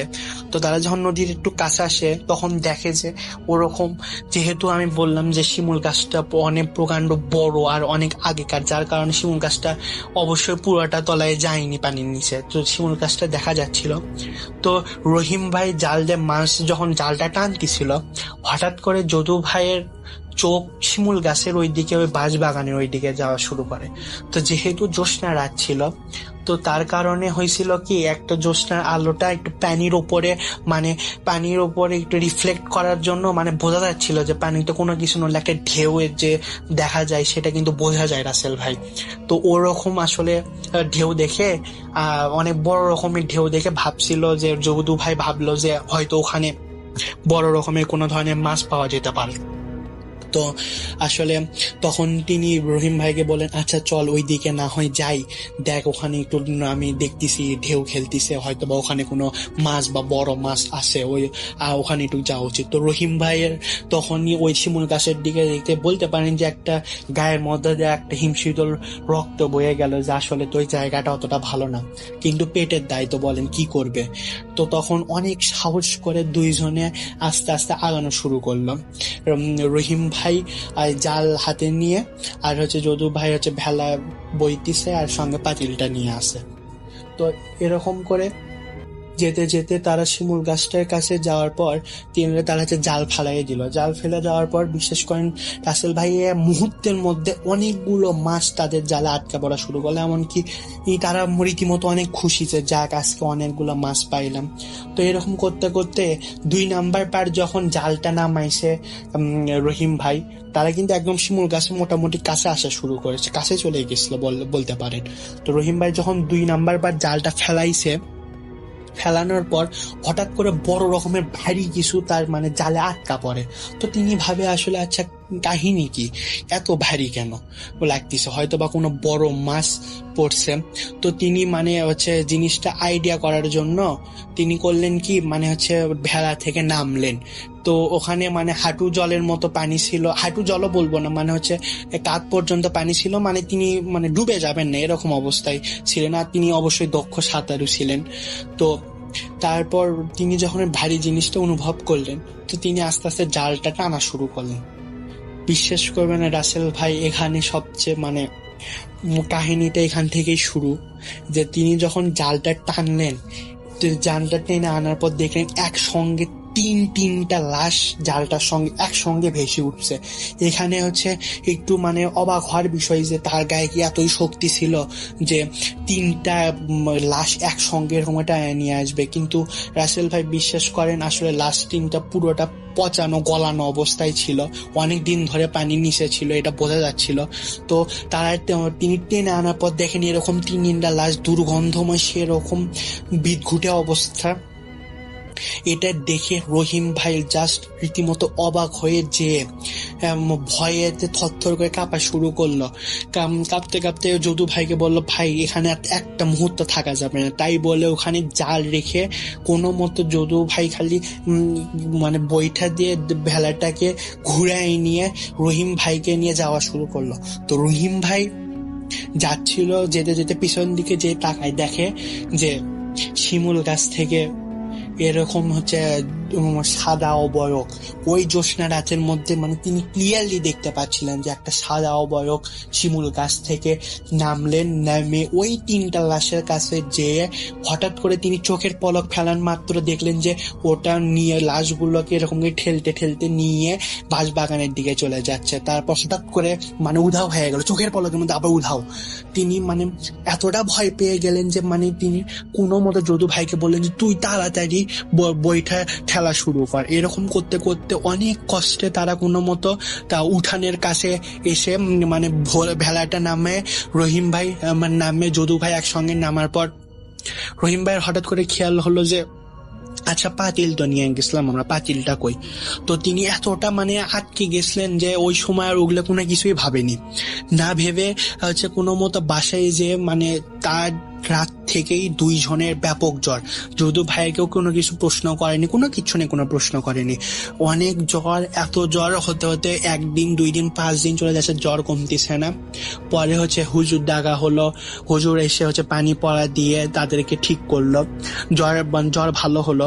তো জ্বর ভালো হওয়ার পর আর হচ্ছে তিনি রহিম ভাই ওই 5 থেকে 7 দিন পর ওই যদু ভাইয়ের সঙ্গে মানে হচ্ছে 2 জনই বলতে পারেন যে একসঙ্গে ঠিক হয়েছে, একই দিনের মধ্যেই মানে মোটামুটি সুস্থ তারা। তো রহিম ভাই করলেন কি পরের দিন হচ্ছে ওই যদু ভাইয়ের কাছে গেলেন, যে আসলে ও মানে হচ্ছে তার মনে পড়লো যে আসলে তার কি অবস্থা, এটা মানে দেখভাল বা মানে কেয়ার করার ব্যাপারটা যেটা সেটা দেখার জন্য আসলে গেলেন যে কেমন আছে যদু ভাই। তো যদু ভাইয়ের কাছে যাওয়ার পর এমনি কথার ছলে কথা উঠতে উঠতে তিনি রহিম ভাই তখন যদু ভাইকে বলেন, আচ্ছা এই তুই যে ওই দিন ফাতিলটা ছিল আমাদের, ফাতিলটা কোথায়? তখন বলে যে তোকে তো আমি বলতে পারিনি, আমি তো থরথর করে কাঁপতেছিলাম। যখন আমি মানে যে বইটা নিয়ে ঠেলতে শুরু করি, আমি তখনই হঠাৎ করে আমার চোখ পাতিলের দিকে যায়। তো পাতিলের দিকে চোখ যাওয়ার পর আসলে আমি যা দেখি তা দেখার জন্য আমি একদমই প্রস্তুত ছিলাম না ভাই। আমি দেখি যে হাত, অনেকগুলো মানুষের হাত মানে পাতিলের মধ্যে পড়ায় আছে, হাতগুলো নড়াচড়া করতেছে। আমি জাস্ট এতটা ভয় পেয়েছি যে 1 লাঠি দিয়ে পাতিলটা আমাদের ভেলা থেকে 1 লাঠি দিয়ে আমি ফেলে দিই পানির মধ্যে। দিয়ে আমি চড়ে বইটা ঠেলা শুরু করি।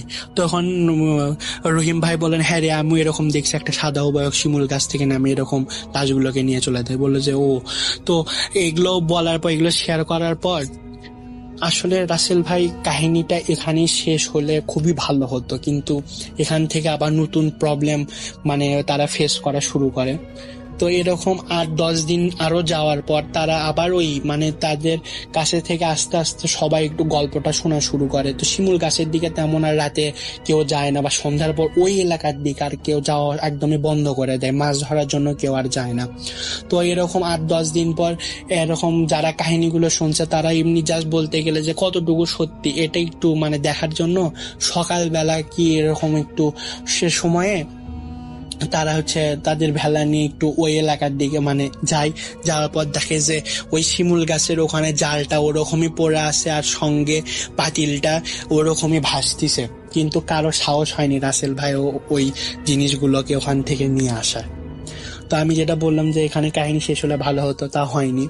তো এরকম করে চলার পর ঠিক 2 মাস পরের কাহিনী, একদিন রহিম ভাই রাতে স্বপ্নে দেখে যে এরকম ওই যে 3টা লাশের কথা বললাম পচে গেছে, ওরকম পচা অবস্থায় একটা লাশ একটা কালো অবয়কের মতো আসে, তাকে বলতেছে যে এই তুই আমাকে কেন ওখান থেকে তুলে আনলি, তুই কেন জালে আমাকে জড়াইছিলি, তুই কেন আমার সঙ্গে এরকম করলি, তুই জড়াইছিলি তুললি আমাকে দাফন করলি না কেন, আমার কবর দিলি না কেন, আমাকে ওরকম করে রেখে আসলি কেন, তোকে আমি বললাম তোর কোনোদিনও ভালো হবে না। এটা দেখার পর তিনি এতটা বিদঘুটে চেহারা ছিল যে রাসেল ভাই তিনি স্বপ্ন ভেঙে মানে রাতের বেলা জেগে ওঠেন যে কি দেখলেন। পরের দিন সকালে উঠে তিনি যদু ভাইয়ের কাছে গেলেন, যে বললেন যে দেখ ভাই, যে এরকম আমি এরকম একটা স্বপ্ন দেখছি। এখানে আশ্চর্যের বিষয় রাসেল ভাই যে যদু ভাই নিজেও বলে যে আমি সত্যি করে তোকে বলতেছি ভাই, আমি নিজেও একই স্বপ্ন দেখছি, আমি এমনকি 2-4 দিন ধরে এরকম এক স্বপ্নই দেখতেছি যে আমাকে এরকম এসে বলতিছে। তো তারা প্রথমে হচ্ছে সব এতটা ভয় পেয়ে যায় যে তারা মানে কুল কিনারা খুঁজে পাচ্ছিল না। যে হুজুর ছিল গ্রামে তিনি আর একটা মানে হচ্ছে তারই কোনো এক মানে মুরিদ বলতে পারেন, তাকে মানে ঠিক করার জন্য অসুস্থ ঠিক করার জন্য গ্রামে ছিল না দেখে তারা হুজুরের কাছে যেতে পারছিল না। তো তারা ওই দিন যেদিন বাসায় চলে আসে, তো বাসায় চলে আসার 2-3 দিন পর আবার নতুন করে আরেকটা সমস্যা দেখা দেওয়া শুরু করে। হঠাৎ করে রাতে আসে, জাস্ট খালি তাদের 2 জনের বাসায়, কিন্তু বা বলতে পারেন তাদের 2 জনের তাঁবু খালি ওরা 2 জনই শুনতে পারে যেরকম আসে ডাকতিছে, এই তোরা কই, তো এই রহিম, এই যদু তুই কই, আয় আমাকে দাফন করবি না, আমাকে কবর দিতে হবে না তোদের, তোরা এরকম করে আমাদের ফেলে যেতে পারিস কি কখনো, তোরা আয় না, চলে আয়। তো তারা মানে বলতে গেলে রাতের বেলা করে অনেক ভয়ে থাকতো রাসেল ভাই, তাদের পরিবারের কেউ শুনতে পারেন, জাস্ট খালি তারা 2 জন শুনতো। এটাও তারা পরে এরকম করে মানে 2 জনকে বলা বলি করে তাদের সামনে চলে আসে যে এরকম রাতের বেলা করে প্রবলেম হওয়া শুরু করছে। পরে 5-10 দিন পর হচ্ছে গ্রামে ওই হুজুরটা আসে। হুজুরটা আসার পর তারা হচ্ছে হুজুরের কাছে যায়, যে আবার সবকিছু বলে যে দেখেন হুজুর, এরকম এরকম আমাদের লাশ দেখছিলাম, এরকম আমাদের সামনে এসে আমাদের এরকম সমস্যা করতেছে, আমাদের অসুস্থতার কারণও এরকম, আমরা এখন কি করব বলেন। তো হুজুর ওই দিন তাদের কিছু বলে না, বলে যে তোরা পরে দিন হচ্ছে ঠিক দুপুরবেলা আমার কাছে আসবি জোহরের নামাজ পড়। তো তারা জোহরের নামাজ পর হুজুরের কাছে যায়। হুজুরের কাছে যাওয়ার পর বলে, হুজুরকে যখন আবার বলে যে আচ্ছা হুজুর আপনি কেন আসতে বললেন, তো বললেন যে তোরা তোদের ভাগ্য ভালো যে তোরা এখনো বেঁচে আসিস, আল্লাহর রহমতে ওরা তোদের এখনো কোনো ক্ষতি করেনি। মূলত তোরা যে 3টা লাশ তুলছিলি, ওই 3টা লাশ মূলত হচ্ছে ব্ল্যাক ম্যাজিক করতো তারা। ব্ল্যাক ম্যাজিক করার কারণে তাদের হচ্ছে একটা অভিশাপ স্বরূপ বলতে পারে, যে তারা একটু হিন্দু ছিল, তাদের এমনকি সব দাহ যেটা করা হয় যে পোড়ানো হয় সেটাও পর্যন্ত করেনি, তাদের ওরকমই হচ্ছে ভাসায় দেওয়া হয়েছিল, কোথাও কোনো মাটিতে পুঁতেও রাখা হয়নি। তাদের এই ব্ল্যাক ম্যাজিকের জন্য তাদের গ্রামের লোকেরা তাদের উপর খুব ক্ষিপ্ত ছিল দেখে তাদের ওরকমই ভাসায় দিয়ে দিছিল। আর তারা এসে ওই শিমুল গাছের ওখানে এসেই মানে হচ্ছে পৌঁছে অর্ধগলিত অবস্থায় ছিল বলতে পারিস।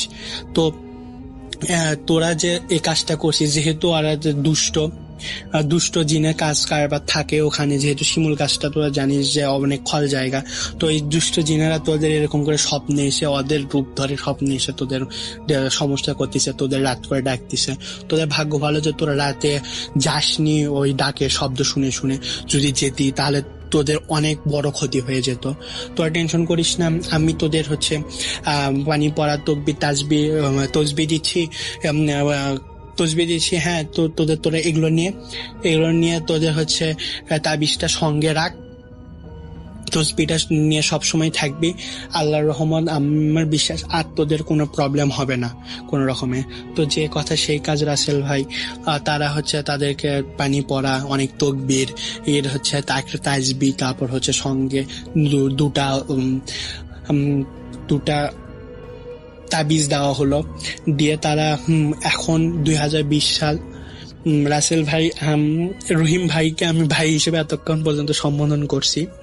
এখন 2020 সাল, তিনি বলতে পারেন সম্পর্কে আমার একজন দাদা হন।